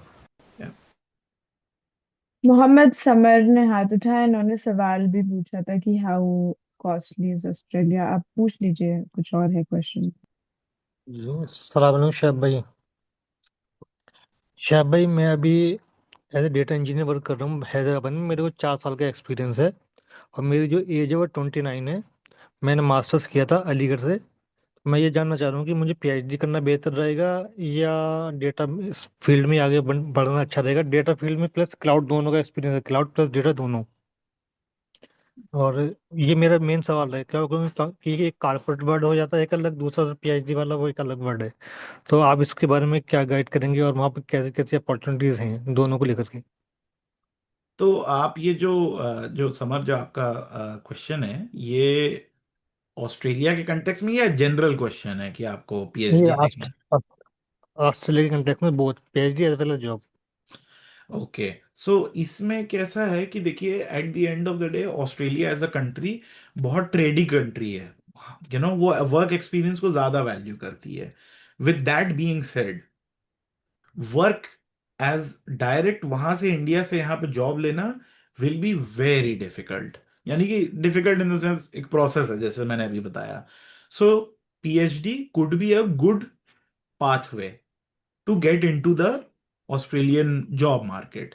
क्योंकि आप जब पीएचडी करके निकलेंगे, तो देखिए आपको एक तो पीएचडी में सीखना तो मिलेगा, और फिर उसके बाद आपको एक्स्ट्रा पॉइंट्स मिलेंगे पीएचडी के, प्लस आपको एक्स्ट्रा पॉइंट्स मिलेंगे स्टेम में पीएचडी करने के। तो आपके लिए पीआर आसानी हो जाएगा, वर्क एक्सपीरियंस आपके लिए आसानी हो जाएगा। तो आई वुड स्ट्रांगली सजेस्ट कि आप ये इसको do not discount the PhD option. Direct PhD देखिए उन लोगों के साथ प्रॉब्लम होती है जो डायरेक्ट बीटेक एमटेक करके डायरेक्ट पीएचडी में घुस रहे हैं। उनके साथ थोड़ा मसला होता है, क्योंकि जब वो फिर जॉब मार्केट में ट्रांसफर करने की कोशिश करते हैं, तो जॉब मार्केट कभी कभी अंधा हो जाता है, इन द सेंस कि यू नो आपके पास तो कोई एकेडमिक, आपके पास तो प्रोफेशनल एक्सपीरियंस ही नहीं है। आपके साथ वो मसला नहीं है, आपके पास ऑलरेडी प्रोफेशनल एक्सपीरियंस है। सो इंशाल्लाह ताला it will not be that big of an issue. In fact, या शायद भाई एक्चुअली मेरा जो बीटेक प्लस एमटेक है वो केमिकल इंजीनियरिंग में है, लेकिन मैंने एज ए डेटा मतलब डेटा फील्ड में मूव किया, plus cloud cloud plus data दोनों में मैं आया। As of now current I am working in Hyderabad, but I am just for in future purpose I am asking the question. then it will be even more, then PhD makes even more sense, simply because क्योंकि अगर आप अभी ACS के पास जाएंगे, अपनी जो भी occupation है डेटा साइंस वाली उसमें एक्सपीरियंस लेने के लिए, तो वो लोग आपके तो वर्क एक्सपीरियंस को माइनस करेंगे 1-2 साल के, क्योंकि आपकी डिग्री कंप्यूटर साइंस आईटी में नहीं है, right? Speaking of the top of my head, verify this. In that case, PhD makes even more, PhD in Australia, not like anywhere else. PhD in Australia makes even more sense, क्योंकि तब फिर आपके पास Australian degree होगी, उसके points होंगे, which will make it very easy for you in that. That's my assessment. शुक्रिया sir, thank you. Yeah. Just checking your energy level Shahab भाई, हमारे पास काफी सवाल आते हैं और No, टाइम्स all भी good. वेस्ट हुए हुए हैं। मेरी चाय अभी खत्म नहीं हुई है, so all good. ठंडी जरूर हो गई, लेकिन all good. Great great. काफी तफसील में टाइप आउट किया है इन्होंने सवाल, ये लेके उसके बाद जो हैंड रेज उनको देंगे। Dev thank you for insightful session. आगे पूछ रहे हैं कि वीजा या PR route pursue independently by acquiring points with support. Wait, I'll read it out. Um, from your उन्होंने हैंड रेज experience, किया which हुआ है, तो path डायरेक्टली भी आप पूछ do सकते हैं। उन्होंने हैंड भी रेज जी किया हुआ है इस्माइल भाई ने जी, डायरेक्टली पूछ अच्छा सकते किया है, तो आप खुद फिर अपना सवाल पूछ लीजिए जी। ठीक है, जजाकल्लाह, thank you so much.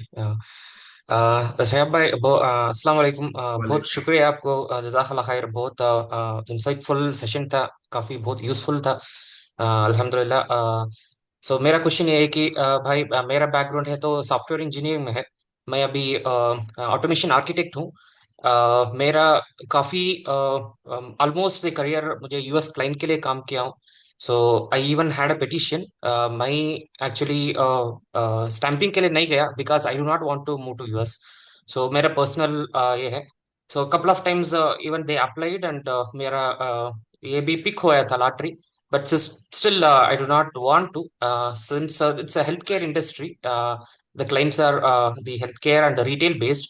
So मुझे अभी क्या है, so there are a couple of chances are there. So I just want to know which is a better, should be better for me. So आपका सेशन में बहुत सारे सवाल और आइडियाज मुझे मिला, but pursuing this visa or PR route, थोड़ा आप पॉइंट्स एक्विजिशन करने के लिए, प्लस फैमिली को उधर शिफ्ट करने के लिए, प्लस आइलेट्स ये सब एक्विजिशन होने के बाद वो easy रहेगा, और upskilling myself the on demand courses and certifications, then with that skill set applying via LinkedIn or Monster, and look for the interview options from here from India itself, and interview इंशाल्लाह अच्छे से हो गया, job भी मिल गया, सो वो option अच्छा रहेगा। और कुछ अच्छा सर्विस बेस्ड कंपनी के लिए जाके उधर ऑस्ट्रेलियन क्लाइंट के लिए काम करके उनका क्लाइंट लेटर लेके, सो उसके बाद जाने का इजी रहेगा। तो तीन ऑप्शंस में, सो इधर हम पर्सनली बैठ के पॉइंट्स अब अक्वायर करके फिर अप्लाई करने का, और स्किल्स डेवलप करके मॉन्स्टर और लिंक्डइन वाया अप्लाई करने का, और द लास्ट वन अच्छा कुछ reputed service based company, because service based company India में इतना वीजा प्रोसेस करते हैं, सो अब ऑस्ट्रेलियन प्रोजेक्ट के लिए चले गए उधर, अच्छा अपॉर्चुनिटी है उसका, वया इजी रहेगा। कौन सा आप सजेस्ट करेंगे श्याम पर? या सो जज़ाकल्लाह खैर इस्माइल भाई, आपके क्वेश्चन के लिए अल्लाह सुब्हानहू व तआला आपके लिए आसानी फरमाए और अच्छा हलाल तय्यब रिस्क लेके इंशाल्लाह। देखिए, मेरा इसमें ना माइंडसेट थोड़ा सा अलग है। अलग है in the sense, I do not see it as a either or. मुझे लगता है कि at the end of the day you have to try all three, and then जब आप ट्राई करेंगे ऑल थ्री तो you will find out. On in reality, in paper सबसे easy तो यही रहता है कि आपका, देखिए, आपका साइट प्लेसमेंट हो जाए। आप किसी सर्विस बेस्ड कंपनी में काम कर रहे हैं, उनका ऑस्ट्रेलिया में क्लाइंट है, उसने आपको ऑस्ट्रेलिया में आपका साइट प्लेसमेंट कर दिया। That is quote and quote the easiest, but you need to be in that position. अगर आप ऐसी किसी कंपनी में ऑलरेडी हैं जहां पर, लेकिन अभी तो आपका क्लाइंट यूएस का है, अगर उन लोग के ऑस्ट्रेलिया में भी क्लाइंट्स आप ही की कंपनी में हैं, तब तो फिर this option makes more sense, क्योंकि आपको कंपनी भी स्विच नहीं करनी पड़ेगी, आप बोल सकते हो and all. But let's say if you have to find a company जिसका ऑलरेडी वहां पे कोई ऑस्ट्रेलिया में क्लाइंट है, and then stay there and then convince them, so that may not be the easiest. In that case, just simply getting your own documentation in order and applying directly for work rights, ये यानी PR और वाले pathways, that may be the easiest option for you. Because आपको ये चीज समझनी है कि देखिए, आप skills assessment लेंगे और आप लैंग्वेज टेस्ट देंगे, तो वो लैंग्वेज टेस्ट आपको कहीं और भी काम आएगा। वो स्किल्स असेसमेंट आपको डायरेक्ट ऑस्ट्रेलिया में जॉब्स के लिए भी अप्लाई करने के लिए it will open it up. हो सकता है कि यहाँ पे वो लोग स्पॉन्सर ना करें आपको, हो सकता है सप्लाई ज्यादा है, यू विल फाइंड आउट। तो लेकिन eight the end of the day ये ऑप्शन भी आपका खुलेगा। तो इट इज समथिंग जो आपको थोड़ा सा प्लस माइनस करके आप देखिए कि कहाँ पे कितना कम टाइम लगेगा। And at the end of the day, if time is not on your side, यानी कि if you are already like 29-30 उसके आसपास हो रहे हैं, तो quickly you will run out of the higher age bracket, the optimum age bracket. मैं तो सजेस्ट करूंगा कि आप अपना वर्क एक्सपीरियंस लीजिए। देखिए, हो सकता है आपने आज आपको आइडिया मिला, आप लीजिए, आप एसीएस उठाइए, आप चेक करिए उनके डॉक्यूमेंटेशन क्या रिक्वायरमेंट है, इसमें 2-3 हफ्ते लगाइए उसको समझने के लिए। यू रियलाइज कि अच्छा यार, मेरी प्रोफाइल में तो ये मसला है, it will be too much of a pain, then you can drop it. तो या इट्स हार्ड टू से। या ओके, ग्रेट, थैंक यू जज़ाकल्लाह साहिब भाई। मुझे सो इसमें थोड़ा कुछ काम करना पड़ेगा। All the three options, so what you suggest is try so try work all on three. This three. Yes, correct, या ट्राई ऑल, एंड श्योर। देखिए, even like let's say you apply for jobs, and jobs में आप skilling में आपको अगर interviews ही नहीं आ रहे हैं, राइट, राइट। मान लीजिए आपने जिन जॉब्स में आपने अप्लाई किया, विच बेसिकली मीन्स कि you have to upskill a lot. लेकिन अगर मान करेक्ट। लीजिए आपको इंटरव्यूज कॉल्स आ रहे हैं, फर्स्ट इंटरव्यूज हो रहा है, दैट बेसिकली मीन्स हो सकता है कि यहाँ पे ज्यादा मेहनत करने की जरूरत है। राइट, या गॉट इट। जी। um we have questions जो थोड़े specific हैं, and then we have some broad general questions also. Yep. किसी ने पूछा है कि आपकी जर्नी बताइए डिटेल में शिहाब भाई, ये शायद हम वक्त रहा तो ले सकते हैं, और do you want to? I'll just quickly tell. So basically मैं IIT Bombay Monash PhD programme से 1 साल के लिए यहाँ पे आया था। फिर उसके बाद before Covid I went back. I had zero plans to come back to Australia. I was happily looking forward to getting married, but then Covid happened. शादी से 1 महीने पहले ही शादी got delayed. And in between COVID, I decided कि there should be an option. Like, work rights वाला एक option होना चाहिए बाहर। तो फिर what I did is कि I got some opportunities in Europe, but I got another opportunity in Australia again. वो एक शॉर्ट टर्म 1 साल का वीज़ा था, क्योंकि मेरी वाइफ को यहाँ पे आके पढ़ना था।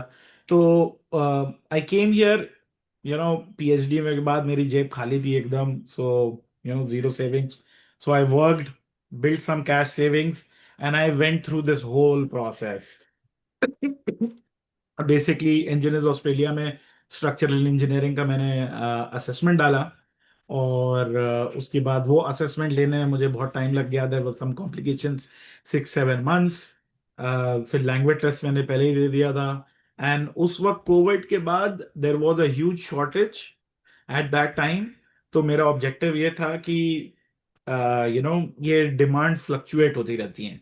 सो बिफोर ये इनविटेशन स्टार्ट हो, उससे पहले मैं अपना पूरा डॉक्यूमेंटेशन करके ईओआई में पूल डाल दूं। That's what I did. And I was already working in Victoria उस वक्त। तो मुझे स्टेट स्पॉन्सरशिप अल्हम्दुलिल्लाह यहाँ पे विक्टोरिया की मिल गई। तो then I am just working on that was my pathway. So engineers Australia, और उसमें भी लंबा वाला वो सीडीआर वाला pathway. Yeah, so that was the pathway, in short. Okay, next question is, ये पूछ रहे हैं कि इंडियन वर्क एक्सपीरियंस जो है वो मार्क्स के लिए कंसिडर किया जाता है क्या, वो जो पॉइंट्स आपने बताया उसको? Yeah, it's not specific to India. यानी कि आप अगर उसमें जाके देखेंगे तो किसी भी लाइक इनसाइड ऑस्ट्रेलिया एक्सपीरियंस और आउटसाइड ऑस्ट्रेलिया एक्सपीरियंस, दो कैटेगरीज हैं। तो आउटसाइड ऑस्ट्रेलिया एक्सपीरियंस में इट्स पॉइंट्स मिलते हैं आपको वर्क एक्सपीरियंस के, but you have to work more. यानी कि 5 पॉइंट के लिए you need to work for at least 3 years to get 5 points outside like in India, अपनी ऑक्यूपेशन में। उसके बरस अगर आप ऑस्ट्रेलिया में अपनी ऑक्यूपेशन में ही सिर्फ अगर आपने 1 साल किया, तो they will give you 5 points. So there is so वो डिफरेंशिएशन है, और Australian work experience is prioritize. That's why it makes much more sense कि अपना आप वर्क एक्सपीरियंस लेकर, सॉरी, अपना असेसमेंट और लैंग्वेज करवा के आप डायरेक्ट जॉब्स और उस सब में आप अप्लाई करिए। If you can get sponsorship and you work here, then PR becomes even much more easier. Hope that helped. आपने 2 बार ये सवाल पूछा था मुझसे, एंड कोई पूछ रहे हैं कि कॉस्ट ऑफ लिविंग क्या है ऑस्ट्रेलिया का। If you think this is not relevant तो वी कैन स्किप। देखिए, जो मीडियन सैलरीज है, मैं ये आपको कहना चाहता हूँ कि इज वेरी हाई। यानी कि अगर आप सुपर मार्केट में जाकर, अगर आप बोरे उठा रहे हैं, और सब्जी का फ्रूट के बास्केट आप उठा के रख रहे हैं, दैट्स योर जॉब।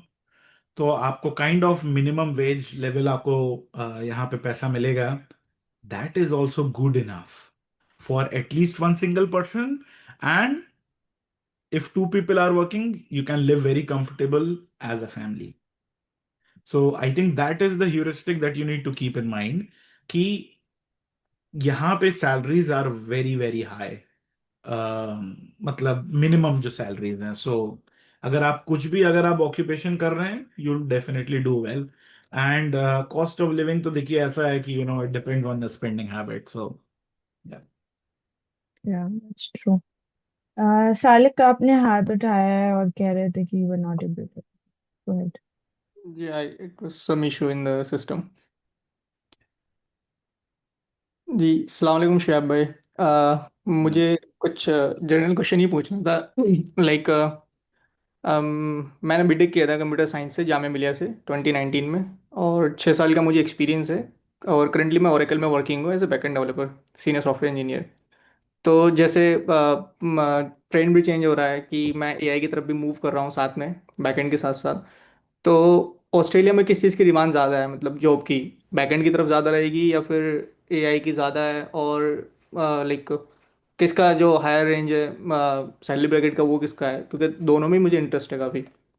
और दूसरा सवाल मेरा ये है कि फॉर एग्जांपल अगर मैं डायरेक्टली, फॉर एग्जांपल जैसे ओरेकल में भी अपॉर्चुनिटी निकलती हैं डायरेक्टली, ऑस्ट्रेलिया की इंटरनली भी अप्लाई कर सकते हैं वैसे तो उसमें भी एक ऑप्शन देख सकते हैं। अगर मैं वो चूज़ ना करके अगर मैं मास्टर्स करने के लिए आऊँ, लाइक कि नॉट वेरी एक्सपेंसिव, कोई वैसी छोटी मोटी यूनिवर्सिटी जो काफ़ी चीप हो, जिसमें सबसे कम खर्चा हो, क्योंकि बस मुझे तो एक वहाँ जाने के लिए एक वो चाहिए जरिया, उसके बाद तो फिर बाकी स्किल्स है उसके बेसिस पे जॉब निकालना। तो एक ये भी एक तरीका दिमाग में है कि कोई 1 ईयर का मास्टर्स अगर आपकी नज़र में हो कोई चीपेस्ट यूनिवर्सिटी से, क्या आप उस पाथ पे कोई फॉरवर्ड, मतलब उस पाथ को भी आप रिकमेंड करना चाहेंगे, या फिर ये जनरल वाला जो है इसको, मतलब आपकी क्या इसमें मशवरा है? या ओके। अल्हम्दुलिल्लाह सालिक, बहुत अच्छा लगा जान के। It's really great like you working Jamia. इसमें ना मेरा असेसमेंट ये है कि यहाँ पे कोई specifically as a back end engineer jobs वगैरह नहीं आती हैं। एक्चुअली ऑस्ट्रेलिया का ना आईटी मार्केट थोड़ा समझने की ज़रूरत है। यहाँ पे बल्क ऑफ द काम तो देखो इंडिया में ही आउटसोर्स हो रहा है, राइट। तो जो बहुत स्पेशलाइज्ड वाला जो काम रहता है, राइट, कि मान लो आपको सिर्फ सिर्फ बैकएंड में काम करना है, वो भी सिर्फ एक या दो टेक्नोलॉजीज के साथ मिलके काम करना है, उस टाइप की कंपनीज ही यहाँ पे एग्जिस्ट नहीं करती हैं।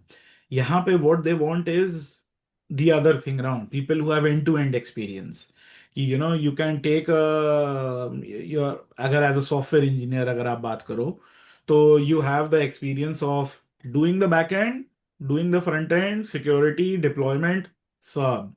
So if you have end to end experience you will be much more valued, let's say in Australia, क्योंकि यहाँ पे उतनी बड़ी कंपनीज नहीं है कि आपको उतना स्पेसिफिक आपको फोकस करवाए यहाँ पर। ये मेरा असेसमेंट है यहाँ पे।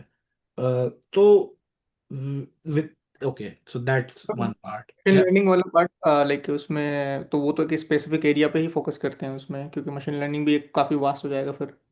मैं तो उसकी समझा नहीं क्या। मशीन लर्निंग की फिर जॉब मार्केट कैसी है वहाँ पे, मशीन लर्निंग एआई इंजीनियर्स की? या सो मशीन लर्निंग का क्या है कि यहाँ पे जॉब मार्केट यहाँ पे डेटा साइंस वाली जॉब ज्यादा है, और उसमें भी लोकल कैंडिडेट्स के पास लोकल एक्सपीरियंस है, that is throughout they are preferred. रही बात मशीन लर्निंग की, तो उसमें यहाँ पे अभी एकदम से लास्ट 3-4 इयर्स में बहुत सारा पैसा आया है। सो दैट बेसिकली मीन्स सिर्फ और सिर्फ स्टार्टअप्स हायर कर रही हैं मशीन लर्निंग इंजीनियर्स को, and startups are volatile.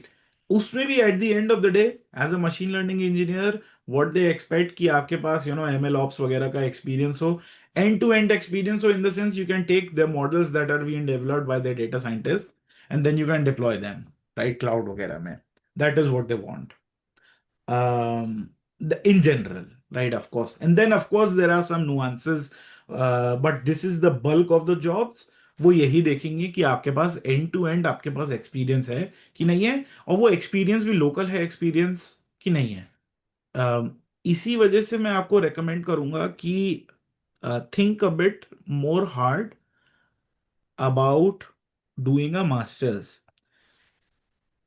Okay. यहाँ पर in order to migrate. The best thing would be कि देखिए आपका यहाँ पे साइट प्लेसमेंट हो जाए। उससे क्या होगा कि देखिए आपका एक तो लोकल वर्क एक्सपीरियंस मिलेगा, plus no at the end of the day क्यों पढ़ रहा है कोई बंदा नौकरी के लिए, राइट?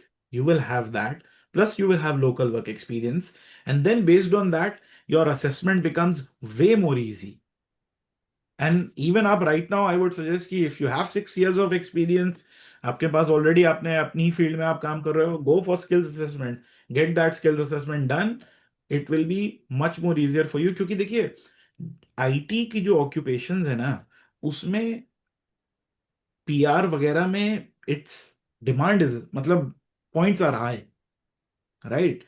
मास्टर्स आप करेंगे तो देखिए आपने अपनी कंपनी आप छोड़ देंगे, उसके बाद आपको यहाँ पे जॉब्स ढूंढनी पड़ेंगी, और वो भी आप सिर्फ आप जॉब ढूंढ सकते हो विद इन 2 years, क्योंकि मास्टर्स के बाद आपको एटलीस्ट अगर आपका 14 महीने का मास्टर्स है तभी आपको 2 साल का वर्क एक्सपीरियंस मिलेगा।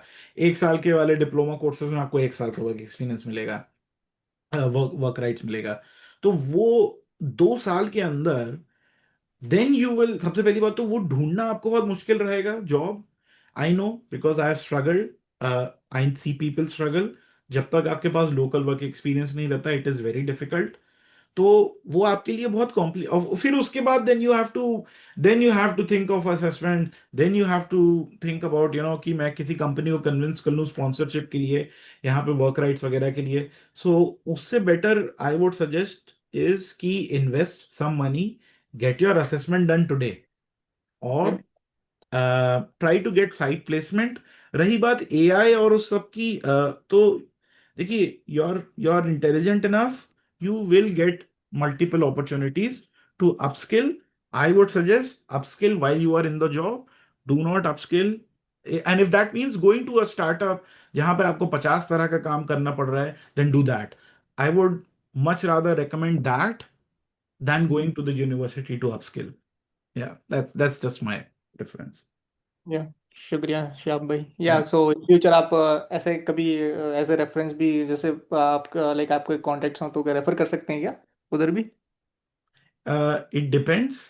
You can reach out to me, send me your CV. We can have a chat about that. Yeah. Okay, अभी हमारे 1.5 घंटे तो खत्म हो गए हैं और सवालात नहीं खत्म हुए हैं। What do you suggest we do? Uh, let us quickly get it done. Maybe 15 more minutes. Yeah. जी, ठीक है। No more questions please, sorry, we will have to limit now. आप लोग कांटेक्ट कर सकते हैं क्यूआईसी को या शिहाब भाई को letter, if he is able to respond he will. Okay, एक सवाल ये है कि do you have any details for PhD और work as research assistant? Actually, quite vague question. Details या as कुछ छोड़ देते हैं yeah. अभी, अगर आप एक्सप्लेन करें तो ठीक है। somebody is asking for the website to check the occupation list, आपने मेंशन की थी कोई। Yes. Yep. Okay. You can ask the question. जब तक मैं Actually, I'll send the ji whole presentation. I will circulate that. I think Farooq has asked this question. I will send it to him as well. Yeah, inshallah. जी, ठीक है। ये experience वाला question कई बार repeat हुआ है, Indian experience कई बहुत detail में कई बार अलग अलग लोगों ने पूछा, but you have already covered it in Yeah. So many of Like, at the end of the day, just to elaborate it a little more, at the end of the day, you do need Indian experience to get the assessment. अब रही बात points की, तो you cannot rely on that to give you a lot of points. But at the end of the day, focus is getting the assessment. वो number one चीज है. If you can get the assessment, और assessment के लिए maximum would be like minimum like 1 year's worth of experience requirement. So if you can get that, that is the thing that you should be thinking of, not really about points, score points using other ways. Yeah. जी। मोहम्मद काशिफ, आपने हाथ उठाया, अपने सवाल पूछना चाह रहे हैं तो पूछ लीजिए।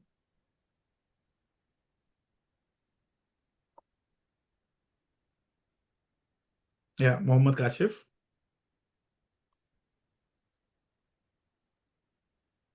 ये जो, तब तक मैं ये देखती हूँ हेलो जो एनआईवी वाला जिन्होंने, हाँ जी आ रही है आपके पास, गो हेड। जी, अस्सलाम वालेकुम।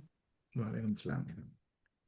जी मुझे आपसे क्वेश्चन था शिहाब सर। आई मीन मैं as a data scientist work कर रहा हूँ यहाँ पर। आई मीन रिसेंटली मेरा 2 years ऑफ एक्सपीरियंस था। Presently as a lead AML engineer work कर रहा हूँ।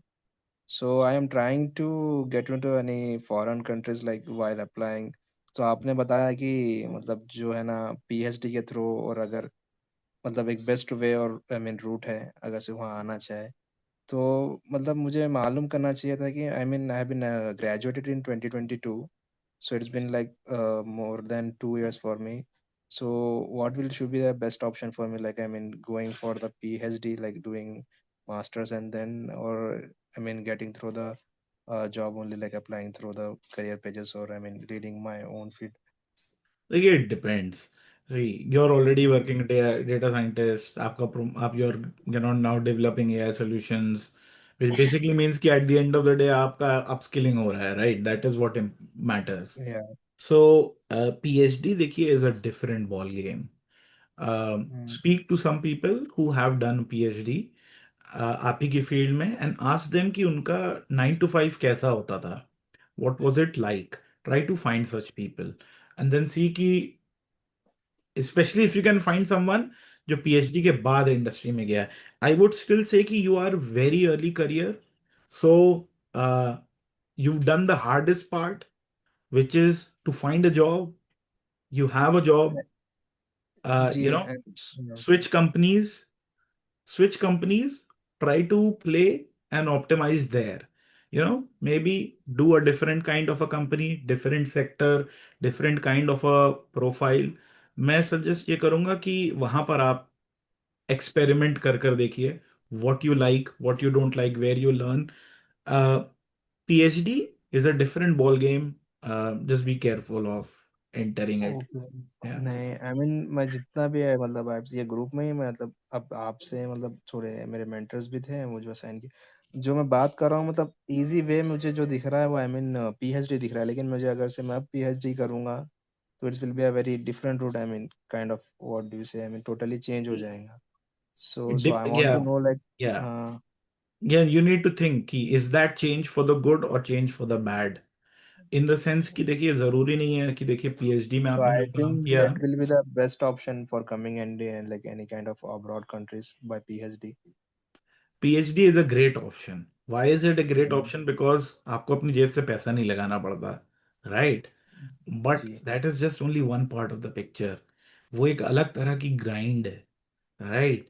एंड आप बैचलर्स के बाद डायरेक्ट जाना चाह रहे हो PhD के लिए, तो यू विल हैव टू हाँ मीट हायर क्राइटेरिया किसी भी उसमें, या मोर आपको वर्क 75% एक्सपीरियंस, तो चाहिए उसका more work experience, more many things, तो उसमें and at the end of the day आप छोड़ के आप जाओगे जॉब मार्केट को for yeah so academia. that's what I'm trying to like I will like I mean for how to get into the because I have been also given the interview in I mean for the field in like machine learning का position था Singapore ये side तो मुझे I mean I wanted to know like how to get into this I mean applying through LinkedIn's or I mean is there any different way through consultancies or I mean Oh, yeah, that's a big question. That's a very broad question. uh, Probably some other time, but in general, Australia में तो there are not many agencies in the sense कि India में बैठी हो कोई agency नहीं. यहाँ So यहाँ पे I have जरूर been agency. also applying through जो I wanted to know the process like you have been said like, I mean वहाँ के लोगों को वो ज़्यादा रिफर करते हैं तो I mean हम जो लिंक्डइन पे अप्लाई करते हैं जो I mean they will say like I will provide the sponsorship so हमारे वो कंसीडर करते हैं या फिर प्रायोरिटी देते हैं क्या अगर उसमें लिखा है कि sponsorship is available then they will जज you on the skill set. Okay भाई या शुक्रिया अगर आपके थैंक्स पास वो फॉर स्किल सेट है then they will call you for interview. But see at the end of the day I am still telling you 2 years हाँ you're still very early career. um, नहीं people who get sponsorship are like 8 9 years क्योंकि then they are kind of considered de-risked candidates. So I would still suggest experiment with the companies a little more.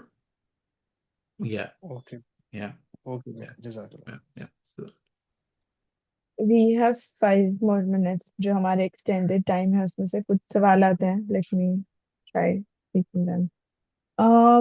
ये जो NIV वाला सवाल आया था इन्होंने elaborate किया है yeah, National Innovation Visa और previously known as Global Talent Visa. yeah. So global talent visa Australia में has not been a success and the government has been shutting it down.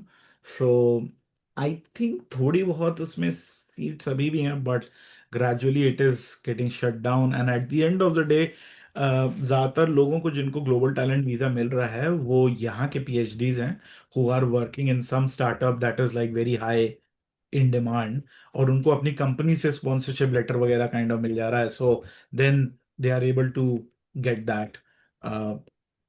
कुछ ऐसे केसेस मुझे भी मिले हैं जो मतलब बाहर से आए हैं बट इट्स लाइक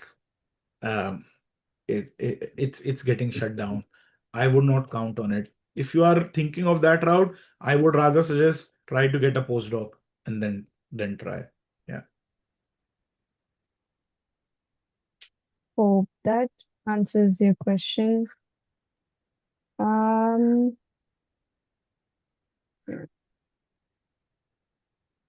कोई पूछ रहे हैं कि बिना स्किल असेसमेंट के अप्लाई कर सकते हैं डायरेक्टली ऑस्ट्रेलिया या कनाडा में जॉब के लिए?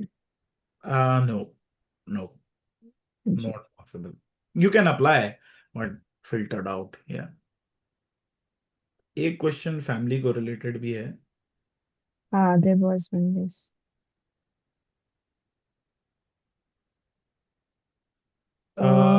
Yeah. Ji Yeah, go so ahead, go ahead. question is basically कि अगर ऑस्ट्रेलिया में अगर वो पीएचडी करने आ रहे हैं तो उनके वाइफ और किड्स को वीजा मिलेगा कि नहीं मिलेगा? यस, मिलेगा. एंड देखिए, आपकी स्कॉलरशिप करीबन रहेगी $2,500 से $3,000 के आसपास. It will be very tight in that to manage as a family, but you can still manage, especially अगर आपकी वाइफ स्किल्ड वर्कर है. नहीं तो फिर अगर आप यूनिवर्सिटी में ट्यूटरिंग और टीचिंग वगैरह करेंगे तो you will get more than enough to top up your living expenses. So just to say $3,000 अगर आपको पर मंथ मिल रहा है, तो अगर आपको कोई ग्रैनी फ्लैट कोई सस्ते किसी सबब वगैरह में अगर आप ले लेंगे, तो you can probably find something there that would be like $1,500 to $1,800. And family का जो आपका पर वीकली एक्सपेंडिचर होगा सब चीजें मिलाकर probably like $200. So that's why I'm saying you can still manage it. It will be like very tight unless you do some tutoring teaching opportunity in the university, which are plenty, and then yeah, of course you will get that. The most important thing would be कि अगर आपको offer मिल रहा है Australia में PhD का, I would suggest to talk to your supervisor and ask them to sponsor the medical of your family. ऐसा possible है.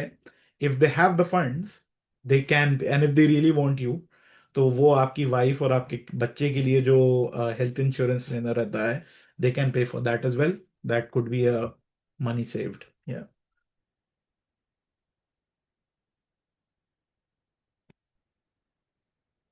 Okay.